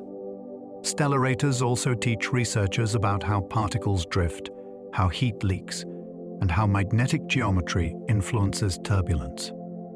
They turn magnetism into architecture. You are not only turning on a field, you are sculpting a three-dimensional pathway for plasma motion. The result is a machine where shape is strategy and geometry becomes a tool for taming star-like conditions. Inertial fusion tries to crush fuel so fast it becomes plasma. Instead of holding hot fuel in place for a long time, inertial fusion aims for a brief, intense moment.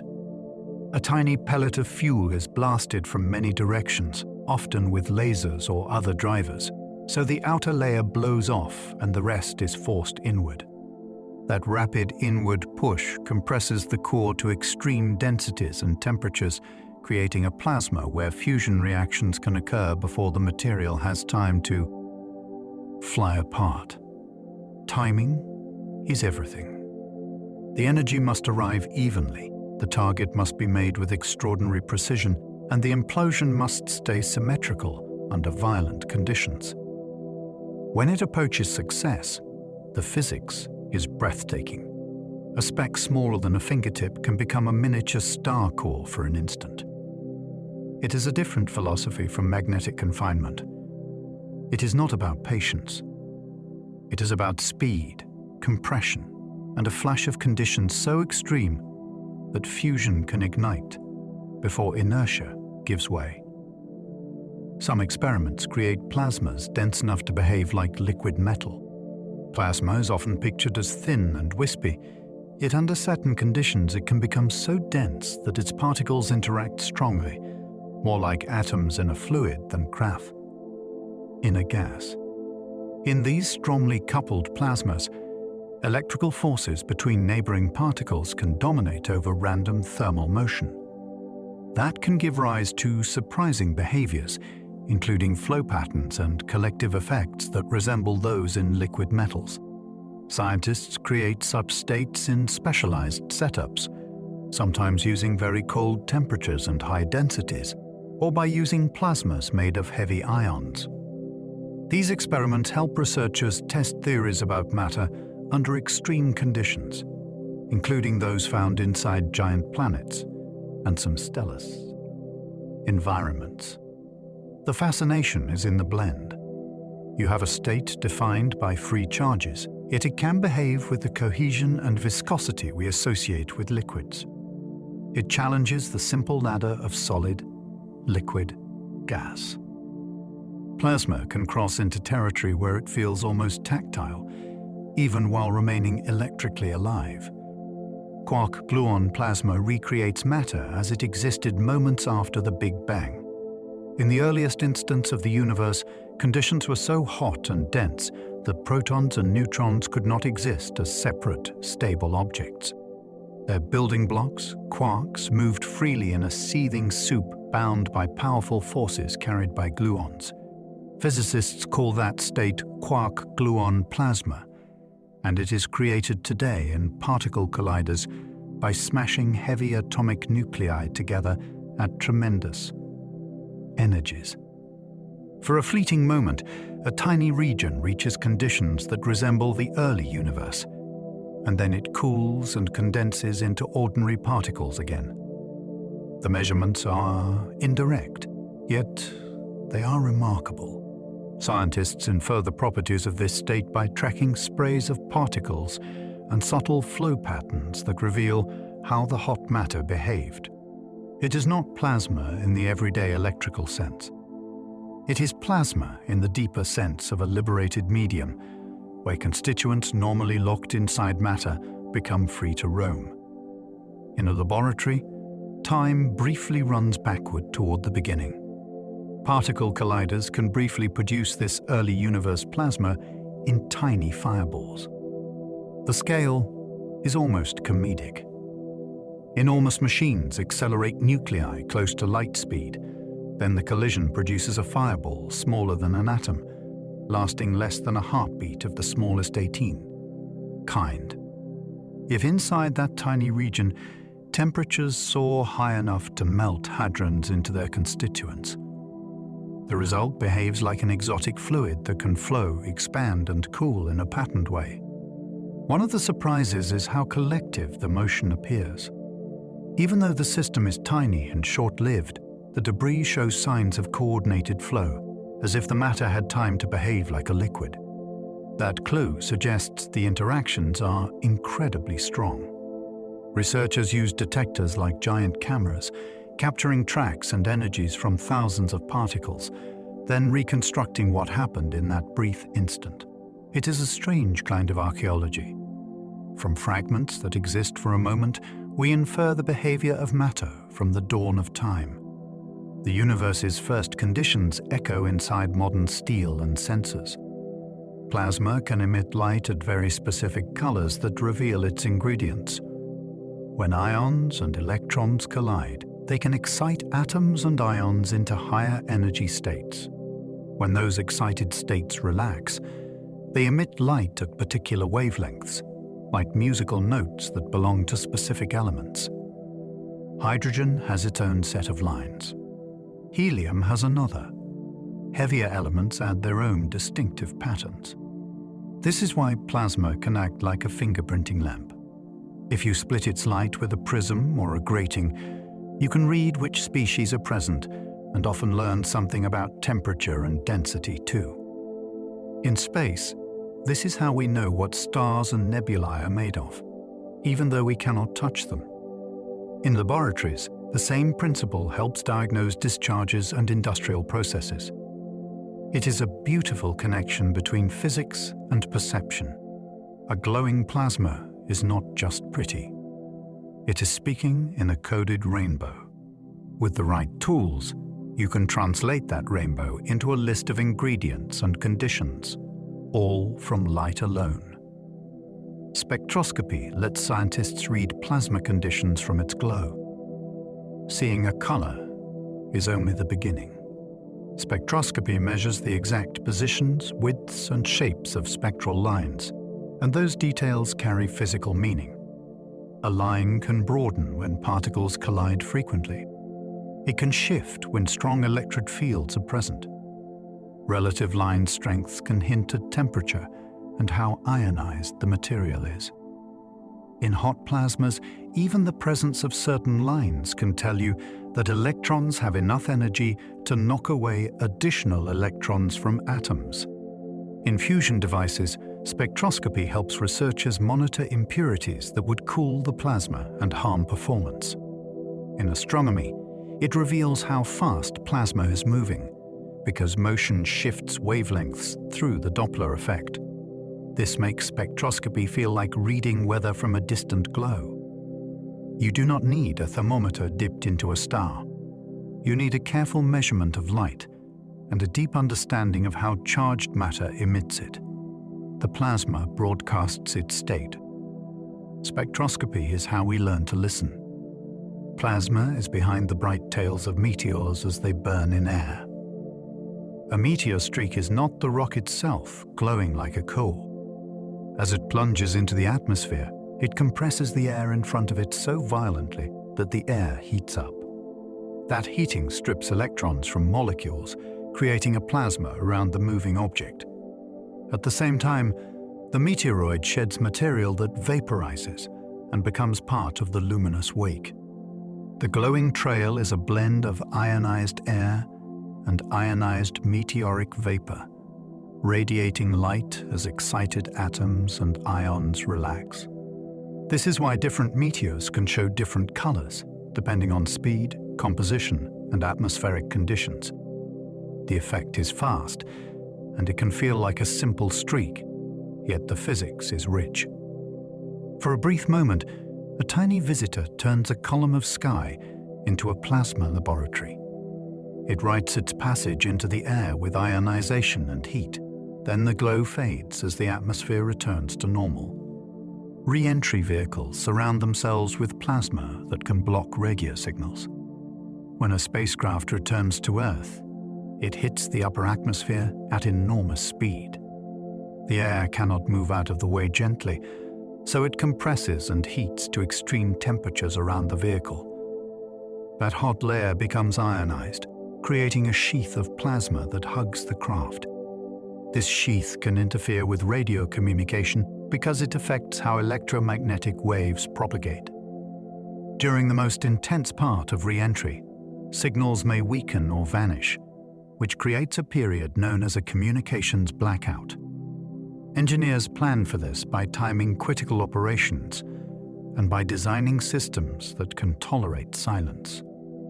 Some research explores ways to reduce the blackout, yet it remains a challenging problem because the plasma conditions are harsh and change rapidly.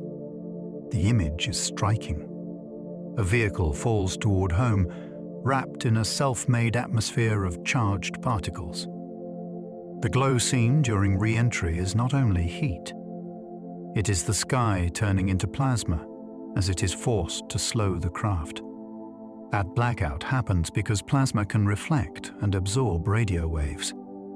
A plasma contains free electrons, and those electrons can respond to an incoming radio wave by oscillating.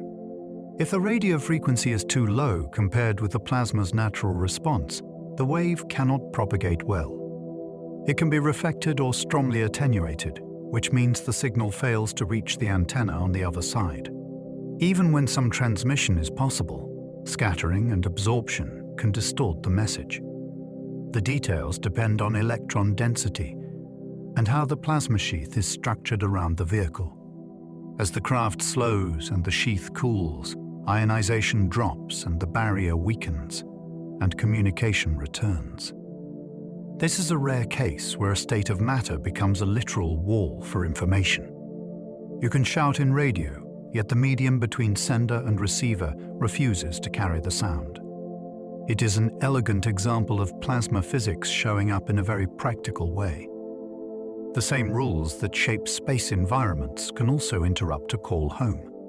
Plasma antennas can be switched on and off faster than metal antennas. A metal antenna is always there.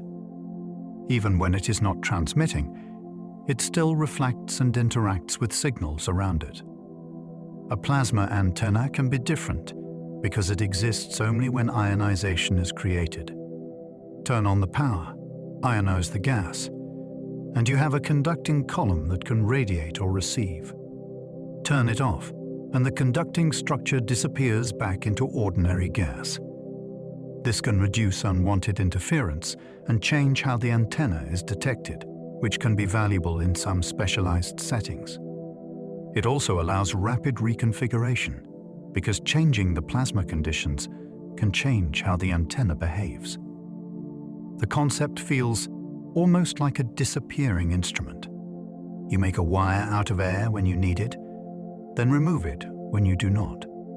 It highlights a theme that keeps repeating in plasma science. Once you have free charges, you can build electrical function without solid metal. Conductivity can be a state you create on demand, not a property you must permanently install. Electric propulsion engines push spacecraft using plasma instead of chemical flames. Chemical rockets are powerful, yet they burn through propellant quickly because they throw mass out at relatively modest exhaust speeds. Electric propulsion takes another approach. It uses electrical energy to accelerate ions to far higher speeds, so each bit of propellant delivers more momentum over time. The thrust is usually gentle, yet it can be sustained for months, which allows spacecraft to build up remarkable changes in speed. These engines are especially useful for station keeping, for deep space missions, and for slowly reshaping orbits with great efficiency. The engine becomes a translator. It turns electrical power, often from solar panels, into directed streams of accelerated plasma. What is captivating is the patience of it. Instead of a burst and silence, you get a long, steady push. In the quiet vacuum, that push adds up. The spacecraft is not riding on explosions. It is riding on the disciplined flow of ions, guided and accelerated by fields. Plasma becomes propulsion, not spectacle. Ion thrusters use plasma to gently accelerate spacecraft for months. An ion thruster begins by ionizing a propellant, commonly a noble gas that is easy to handle. Once ions are created, electric grids apply voltage that pulls them into a fast beam shooting out the back. A separate supply of electrons neutralizes the beam so the spacecraft does not charge up. The thrust is small, more like the weight of a sheet of paper, yet it can run continuously. Over time, that steady acceleration can take a probe to distant worlds with far less propellant than a comparable chemical approach. Ion thrusters are also precise. They can deliver fine control for spacecraft orientation and orbit maintenance, which is valuable for satellites that must hold position. The poetry is in the method. You take a gas, strip electrons, then use pure electric force to fling ions into space. No roaring flame is needed. The engine whispers, yet the spacecraft listens for months, and the path changes dramatically. Hall thrusters confine plasma with magnets to boost efficiency. The Hall thruster uses a clever combination of electric and magnetic fields. Electrons are trapped in a swirling motion by magnets, which makes them spend more time inside the chamber and increases the chance they will ionize incoming propellant atoms. The ions, being heavier, are less constrained by the magnetic field and can be accelerated outward by the electric field. This separation of roles can make the device efficient and robust. It is a popular choice for satellites and spacecraft that need reliable long-duration propulsion. The operation creates a glowing region where plasma is both generated and shaped. What feels elegant is the way magnets are used not to push the ions directly, but to manage the electrons, which then support the whole process. The thruster becomes a choreography of charges, with electrons spiraling, ions streaming, and fields doing the guiding. It is propulsion built from plasma behavior, not just from power and fuel. Plasma propulsion can deliver high speed using very little propellant. The secret is exhaust velocity. If you can fling propellant out the back at extremely high speeds, you get more momentum change per unit of propellant. Plasma-based engines can do this because electric fields can accelerate ions far beyond what combustion can typically achieve in exhaust. That makes these engines attractive for missions where carrying large tanks would be impractical. It changes how you plan a journey. You trade high thrust for high efficiency, and you let time do the work. The spacecraft may start slowly, but it keeps gaining speed as long as power is available. This opens doors for deep space exploration, cargo transport concepts, and long-lived satellite operations. The engine becomes less like a cannon and more like a sail, yet the push is internal and controlled. It is a different relationship with motion. You spend power, you spend a small stream of propellant, and you steadily buy speed, mile after mile in the dark. Some proposed space sails would ride on plasma streams from the sun. A traditional sail catches light, but some proposals imagine interacting with the charged particle flow that streams outward from the sun. The idea is to create a large electric or magnetic structure that can deflect incoming solar wind particles. If you can change the momentum of those particles, you can gain a push in return, like a sail catching a wind you cannot feel. Concepts include charged tethers and magnetic sails, both designed to interact with the solar plasma environment over vast areas. The engineering challenges are enormous, because you must maintain fields and structures over great distances and survive a harsh space environment. Yet the temptation is powerful. The fuel is already there, flowing past every day. You do not have to carry it. You only have to learn how to couple to it. It is a romantic vision grounded in real physics. Space is not empty. It has a wind of plasma. a sail that can grasp that wind could travel far with almost no propellant at all. Space weather forecasts track plasma conditions to protect astronauts and satellites. Space weather is not about clouds and rain. It is about charged particles, magnetic fields, and energetic radiation that can change quickly when the sun becomes active. Forecasting involves watching the sun for eruptions, measuring the solar wind upstream of Earth, and modeling how incoming plasma will interact with Earth's magnetic auroras environment. The stakes are practical. Satellites can experience increased drag, surface charging, and electronic upsets. Astronauts can face higher radiation risks, especially outside Earth's protective magnetic shielding. Even systems on the ground can be affected during severe events through induced currents. Forecasts help operators decide when to alter satellite modes, postpone sensitive maneuvers, or adjust mission plans. What is striking is that this is weather made of plasma.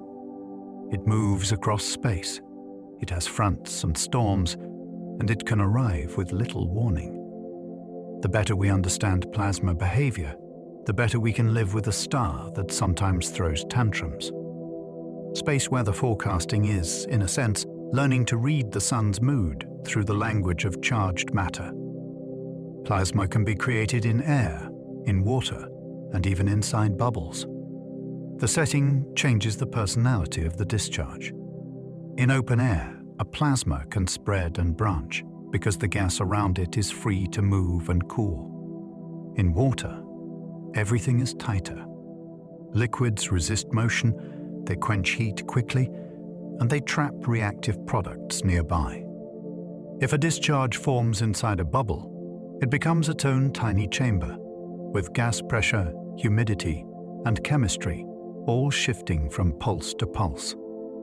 That bubble can grow, collapse, and reform, which means the plasma is constantly rebuilding its environment. This is why underwater plasmas can look like bright beads or flickering threads, rather than the long arcs we expect in air.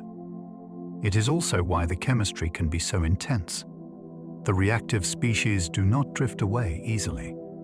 They build up around the action, and the surrounding liquid carries the consequences outward like a slow-moving tide. Underwater plasma discharges can generate reactive chemicals for cleaning. When a plasma forms in or near water, it can produce a cocktail of short-lived oxidizers that are strong enough to attack grime and microbes. Some of these species dissolve directly into the water, which means the cleaning action can reach surfaces that the glowing region never touches. That can be useful for complex parts, narrow channels, and porous materials where scrubbing and rinsing are unreliable. It is also interesting because the chemistry is created on demand. You start with water and a bit of gas, then electricity builds reactive ingredients in the moment. Researchers explore this for removing organic contaminants, for breaking down certain industrial residues, and for disinfecting without adding large amounts of stored chemicals. The system still needs careful control, because reactive species can be too aggressive if mismanaged. Yet the idea is compelling. You can turn a simple liquid into an active cleaning bath by briefly creating plasma within it, then letting the chemistry do the quiet work. Plasma medicine is being studied for wound healing and infection control. Cold atmospheric plasma devices can deliver reactive molecules, electric fields, and ultraviolet components in a controlled way, often without raising tissue temperature very much. Researchers are interested because wounds are not just holes in skin. They are living ecosystems that involve microbes, immune signaling, oxygen levels, and the growth of new blood vessels. A properly tuned plasma exposure may reduce bacterial burden while also influencing cell behavior at the surface, including processes linked with inflammation and regeneration. Early studies explore chronic wounds where healing can stall for months and where standard treatments struggle. Scientists track how dosing, distance, and treatment time affect outcomes, because too little does nothing, and too much can irritate tissue. This is not magic, and it is not a replacement for medical care. It is an emerging tool being tested with caution, because it sits at the boundary between physics and biology. The promise is a treatment that disinfects and nudges healing, using air turned briefly into an active state. Plasma can trigger blood clotting faster in some surgical tools. In some procedures, especially in endoscopy, clinicians use a technique known as argon plasma coagulation. A stream of argon gas is ionized at the instrument tip, creating a plasma that conducts energy to tissue without direct contact. Because the energy spreads across the surface, it conceals small bleeding vessels over a broad area, which is useful for diffuse bleeding that is hard to pinpoint. The penetration is typically shallow, which helps limit deeper damage when it is used correctly. Operators control power, flow rate, and distance, and they watch tissue response in real time. It is a careful balance between effective coagulation and avoiding excessive injury. What makes this fascinating is the method. Instead of pressing a hot tool against tissue, you deliver energy through an ionized gas bridge, like a controllable spark that can be shaped into a smooth treatment. It is a practical example of plasma behaving like a surgical paintbrush, sealing and stabilizing with speed. Plasma can neutralize odors by breaking smelly molecules apart. Many odors come from volatile organic compounds that linger in the air, and some are stubborn because they do not dissolve or settle easily. A non-thermal plasma can attack these molecules by generating reactive fragments that snap chemical bonds. Rather than masking a smell, the goal is to transform the compounds into less odorous substances, sometimes pushing them toward carbon dioxide and water, depending on the design. This is explored in certain air treatment systems for kitchens, industrial exhaust, and places where strong smells are a constant challenge. The engineering matters.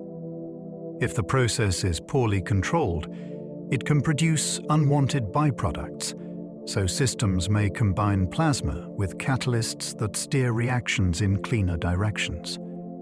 The appeal is that it works in the gas phase. No filters need to trap everything. Instead, chemistry happens in the airflow itself.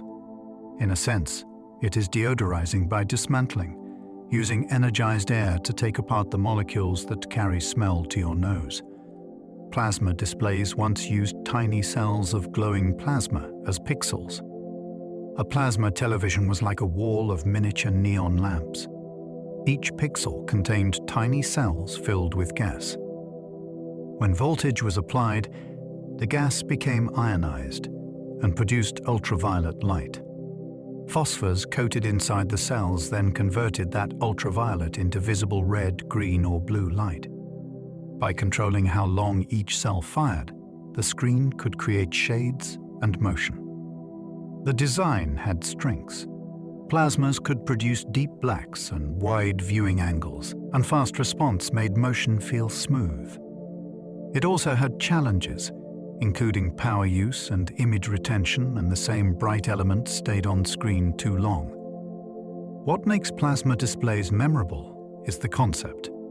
Your movie night was lit by countless microscopic plasmas flickering in synchrony, each one a tiny chamber where electricity turned gas into light, then light into color. It was plasma physics as living room art, a technology that made screens glow through controlled ionization rather than backlights. Plasma can help create ozone, which is useful but must be controlled. Ozone can be generated when energetic discharges split ordinary oxygen molecules, allowing single oxygen atoms to recombine into B. Ozone. This is often done with corona-type plasmas, where the discharge is spread out rather than forming a single hot arc. Ozone is valuable because it is a strong oxidizer. It can disinfect water, reduce certain odors, and help treat some industrial effluents. The caution is that ozone is also irritating to lungs and harmful at elevated concentrations. So systems that produce it must manage leakage and exposure. That is why ozone generation is typically paired with careful ventilation, monitoring, and sometimes destruction units that convert excess ozone back into easy oxygen. The fascinating point is that plasma makes a new chemical possible from thin air, simply by rearranging oxygen with electrical energy. It is chemistry driven by fields. Useful, potent, and demanding respect, because the same reactivity that cleans can also harm when it escapes control. Some lightning produces rare plasma forms that generate gamma-ray bursts. For many years, gamma rays seemed like the territory of distant space catastrophes. Then satellites discovered brief flashes of gamma radiation coming from Earth's atmosphere, now known as terrestrial gamma-ray flashes. They are linked with thunderstorms and lightning activity, and they last only fractions of a second. The leading idea is that strong electric fields in storms can accelerate electrons to enormous energies. When these electrons slam into air molecules, they can produce gamma rays through processes that convert their kinetic energy into high-energy photons. This means a thunderstorm can briefly become a natural particle accelerator, one capable of producing radiation more often associated with cosmic events. Researchers still work to pin down exactly how the fields arrange themselves and how lightning channels participate. The scale feels surreal. A storm you watch from a window can host invisible bursts that reach orbiting detectors. It expands the meaning of lightning. It is not only a bright plasma channel and a loud shockwave. It can also be a high-energy phenomenon that links weather to space physics. Ball lightning remains mysterious, and plasma theories are still debated. Reports describe glowing spheres that drift, hover, or move oddly during storms, sometimes entering through windows or lingering after a strike. The difficulty is that all lightning is rare and unpredictable, so controlled measurements are scarce. That leaves scientists piecing together eyewitness accounts, occasional photographs, and plausible physics. Some ideas involve plasma trapped in a vortex of hot air. Others suggest burning silicon vaporized from soil during a strike, glowing as it oxidizes. There are hypotheses about electromagnetic energy stored in a localized region, then released slowly as light. Each proposal must explain puzzling features, like persistence longer than a normal lightning channel and motion that does not match simple buoyancy. The debate itself is part of the fascination. It shows how science handles elusive phenomena. You collect patterns, rule out contradictions, and search for mechanisms that can survive scrutiny. Ball lightning sits at the edge between atmosphere, electricity, and perception, and it keeps the door open for discovery because the story is not settled. Plasma can form in the atmosphere of Earth's sprites above storms. High above thunderstorms, the atmosphere is thin and normally dark. Yet powerful lightning strokes can disturb the electric field so strongly that the disturbance reaches far upward. In that rarefied air, it can become easier to ionize a region suddenly. The result can be a brief, luminous event that appears above the storm, not within it. These phenomena were once dismissed as folklore because they were hard to see from the ground. Modern cameras and aircraft observations changed that, revealing a real family of upper atmospheric flashes. The physics is a conversation between layers of the sky. A discharge in dense air triggers electric changes in thin air, and ionization follows. The glow is short-lived because the conditions change quickly, and the plasma recombines as the field relaxes. What is compelling is the scale. A storm can reach upward, not with wind and rain, but with electricity shaping plasma in the high atmosphere. It turns the space above clouds into a stage for transient ionized light. Sprites are giant plasma flashes high above thunderclouds. They often appear as red, branching shapes that bloom for only a moment. far above the storm tops. The red color is linked with excitation of atmospheric nitrogen in the thin upper air, where the discharge spreads differently than it does near the ground. A sprite can span tens of kilometers, yet it can be over in a blink, which makes it easy to miss without the right timing and camera sensitivity. Researchers study which types of lightning strokes are most likely to trigger them and how the electric field changes propagate upward.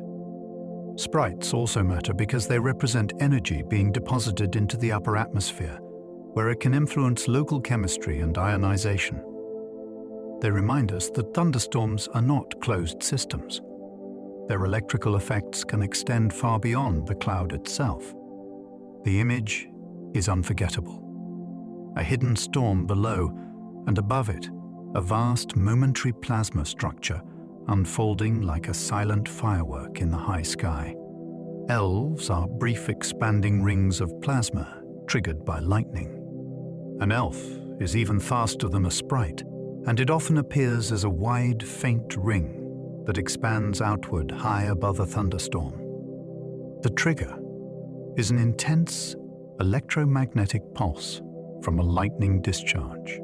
That pulse can reach the lower ionosphere and deposit energy across a broad region almost instantly. Instead of forming branching shapes, the excitation spreads in a circular pattern, which is why the event can look like a halo or a disk when captured by sensitive cameras. The ring expands because the pulse reaches different points as it propagates, and the air responds with brief ionization and light emission before recombining. Elves are fascinating because they show lightning is not just a localized channel. It radiates powerful electromagnetic energy that can reshape distant layers of the atmosphere. They also show how plasma can form without a classic visible bolt connecting two points. A single stroke in a storm can paint a vast, ghostly ring in the upper air, and it can do it in less time than a blink. Plasma can carve channels through air that guide new lightning strikes. A lightning discharge does not always take a single clean path. It often develops step by step, forming a leader channel that ionizes air ahead of it. Once a channel is ionized, it becomes much more conductive than surrounding air, which makes it an attractive route for later current. This is why subsequent strokes can follow nearly the same path, creating the familiar flickering effect when lightning appears to strike repeatedly in one place. The guiding is not magic. It is physics. Ionized air lowers resistance and provides a pre-made roadway for charge. Even after the brightest flash fades, the channel can remain altered for a short time, with heated, partially ionized air and disturbed density. That transient structure can influence what happens next. The idea is powerful for understanding storms. Lightning is not only a momentary spark. It can build infrastructure in the air, briefly shaping where electricity will travel. Plasma becomes a path, and the path becomes a predictor of the next strike. Plasma discharges can create nitrogen oxides that fertilize soils naturally. Lightning has been making chemistry for as long as storms have existed. The intense heat and ionization can force nitrogen and oxygen to react, producing nitrogen oxides that can later become nitrates when they dissolve in doubler. Rainwater. Those nitrates are forms of nitrogen that plants can use, which means storms can contribute to natural fertilization. This process does not replace biological nitrogen fixation, yet it is part of the planet's long story of turning inert atmospheric nitrogen into BAO, usable nutrients. It also connects weather to life in a direct way. A flash in the sky can become nourishment in the soil. In modern times, scientists also study how engineered plasmas can create similar reactive nitrogen species for agriculture and water treatment. The natural version is a reminder that plasma chemistry is not only industrial. It is ancient. Thunderstorms have been performing high-energy reactions in the air, then delivering the products to ecosystems through rain. Plasma becomes a bridge between atmosphere and biology. Plasma can carry electric currents across vast distances in space. In space, charged particles are free to move over enormous scales, and that makes electric currents possible far beyond anything in everyday wiring. These currents can flow along magnetic field lines, connecting regions separated by thousands of kilometers. They can transfer energy, drive auroras, and reshape magnetic environments around planets. The current itself can create magnetic fields, and those fields can in turn guide the current, which makes the system self-influencing. In some cases, currents form sheets and layers where conditions change sharply across a boundary. These structures can be stable for a time, then suddenly reorganize when the environment shifts. The striking idea is that space can behave like a circuit without copper. The conductors are streams of ions and electrons. The wiring is magnetic geometry. The power source can be a rotating planet, an incoming solar wind, or an energetic event. When you imagine space as empty, you miss this. Space is filled with charged carriers capable of moving energy and momentum across distances that dwarf Earth, and they do it through plasma currents. Plasma makes the polar lights dance by exciting oxygen and nitrogen. When energetic particles arrive near the poles, they collide with atmospheric gases and transfer energy into them. Oxygen and nitrogen respond by emitting light at characteristic colors, which is why auroras can shift from greens to reds and add purples at the edges. The shape and motion come from how particles are guided by Earth's magnetic field and how the incoming energy varies over time. Sometimes the glow is a smooth arc. Sometimes it breaks into fast-moving curtains with ripples that race along the sky. Those patterns trace changes in the particle precipitation and electric fields overhead. The dance is not only visual, it is a signature of energy flowing from space into the upper atmosphere. It tells a story of charged particles arriving, exciting gases, and then recombining as the atmosphere relaxes. Auroras are often described as beautiful, and they are, but they are also diagnostic. Each color and motion is a clue about plasma conditions above the planet. Plasma can heat ions and electrons differently, creating surprising temperature splits. In many materials, temperature feels like a single shared number. Yet plasmas can break that expectation.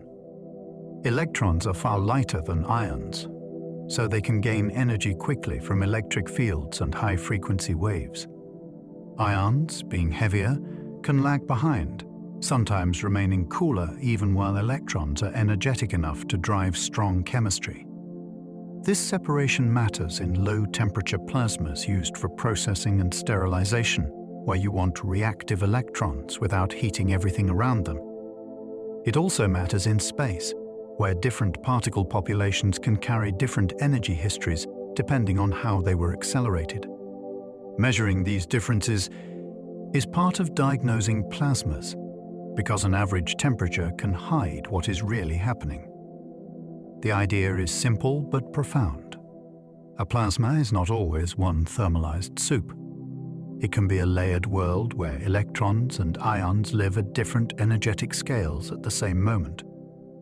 That split is one reason plasmas are so versatile. You can drive chemistry, light, and electrical behavior without necessarily creating the same heat you would expect from a flame. In many plasmas, collisions are rare, yet collective forces still dominate. In a dense gas, collisions are frequent and they quickly smooth out differences. In many space plasmas, the opposite is true. Particles can travel long distances before colliding, which might make you think they would behave independently. Yet they do not, because electric and magnetic fields provide a way for particles to influence each other at a distance. A small imbalance in charge can create an electric field that redirects many particles. A current can build a magnetic field that reshapes motion for whole regions. Waves can travel through the plasma and move energy without requiring frequent collisions. This is why space plasmas can form organized structures, shocks, and instabilities, even in environments that are extraordinarily thin. The plasma acts like a community. It responds to shared fields that everyone feels. That collective behavior is also why plasmas can be hard to predict. You cannot understand one particle in isolation. You must understand how fields emerge from the crowd and then steer the crowd in return. It is physics with feedback, and it creates order in places that seem too empty for anything to happen. Plasma physics helps explain why the sun's atmosphere never sits still. Above the sun's visible surface, ionized gas is threaded with magnetic fields that are constantly being twisted by motion below. Those fields guide the plasma into loops, arcs, and fine structures that can change in minutes. Waves travel along the magnetic structures, transporting energy upward. Small-scale eruptions and rearrangements can release bursts of heat and dry flows that reshape the surrounding region. Even when the sun looks steady to the naked eye, its atmosphere is a restless place of shifting brightness, moving filaments, and sudden jets. Understanding this restlessness is not only about curiosity. The behavior of the sun's atmosphere influences the solar wind and the events that become space weather near Earth. Plasma physics provides the vocabulary for this living atmosphere because ordinary fluid ideas are not enough. Magnetism matters. Charge matters. Collective behavior matters. The sun's outer layers are not calm gas. They are a dynamic plasma system where magnetic energy is stored, transported, and released. And that is why the atmosphere above our star is always in motion. Understanding plasma is essential for fusion, space travel, and modern technology. This state of matter shows up whenever charges are free to move, which means it links some of the biggest and smallest systems humans deal with. Fusion research depends on mastering the behavior of ionized fuel, so it can be heated and confined long enough to release usable energy. Space travel depends on plasma in two ways: through the hazards of space weather and through electric propulsion that can efficiently reshape trajectories over long missions. Modern technology depends on plasma manufacturing for the chips, coatings, and surface treatments that make devices reliable, compact, and durable. The same principles also help us interpret the universe, from auroras to the workings of distant stars. Plasma is a reminder that electricity and magnetism are not abstract topics. They shape matter in ways that become tangible in lights, engines, and experiments. When you learn plasma behavior, you learn a language that connects workshop tools to cosmic structures. It is one of the most unifying ideas in physics because it keeps appearing wherever energy, charge, and motion meet. As we come to the end of our journey through plasma, you might notice how wide the world feels now. We began with the simple idea of electrons breaking free, and that small escape opened an entire universe of behavior. We wandered from lightning that turns air into a glowing pathway to neon signs and lab chambers where electricity becomes light. We drifted past the sun's constant outflow and the invisible currents that shape planets, auroras, and the space between worlds. We visited the strange places where plasma forms threads, waves, shocks, and sudden releases of magnetic energy. We even stepped into the farthest extremes, where matter near black holes and exploding stars becomes a bright, charged storm, and where a tiny fireball in a Pura collider can echo the earliest moments of the cosmos. And yet plasma is not only out there. It is in the tools that cut and weld, in the processes that build microchips, and in the careful medical technologies that clean and seal. One idea, appearing in so many scales, like a single melody played in different rooms. If you are still awake and curious, you are warmly invited to choose another video next. Let it carry you onward, one more slow step into science and wonder. And if you would like to support this channel, you can like, subscribe, or leave a comment with what surprised you most. It helps this calm little corner find more listeners. For now, let your breathing soften. Let your jaw unclench, and let your shoulders fall away from your ears. The bright sparks can fade in your mind, and the cosmos can grow quiet again. You have nothing to solve tonight, only space to rest in. Sleep well, and good night.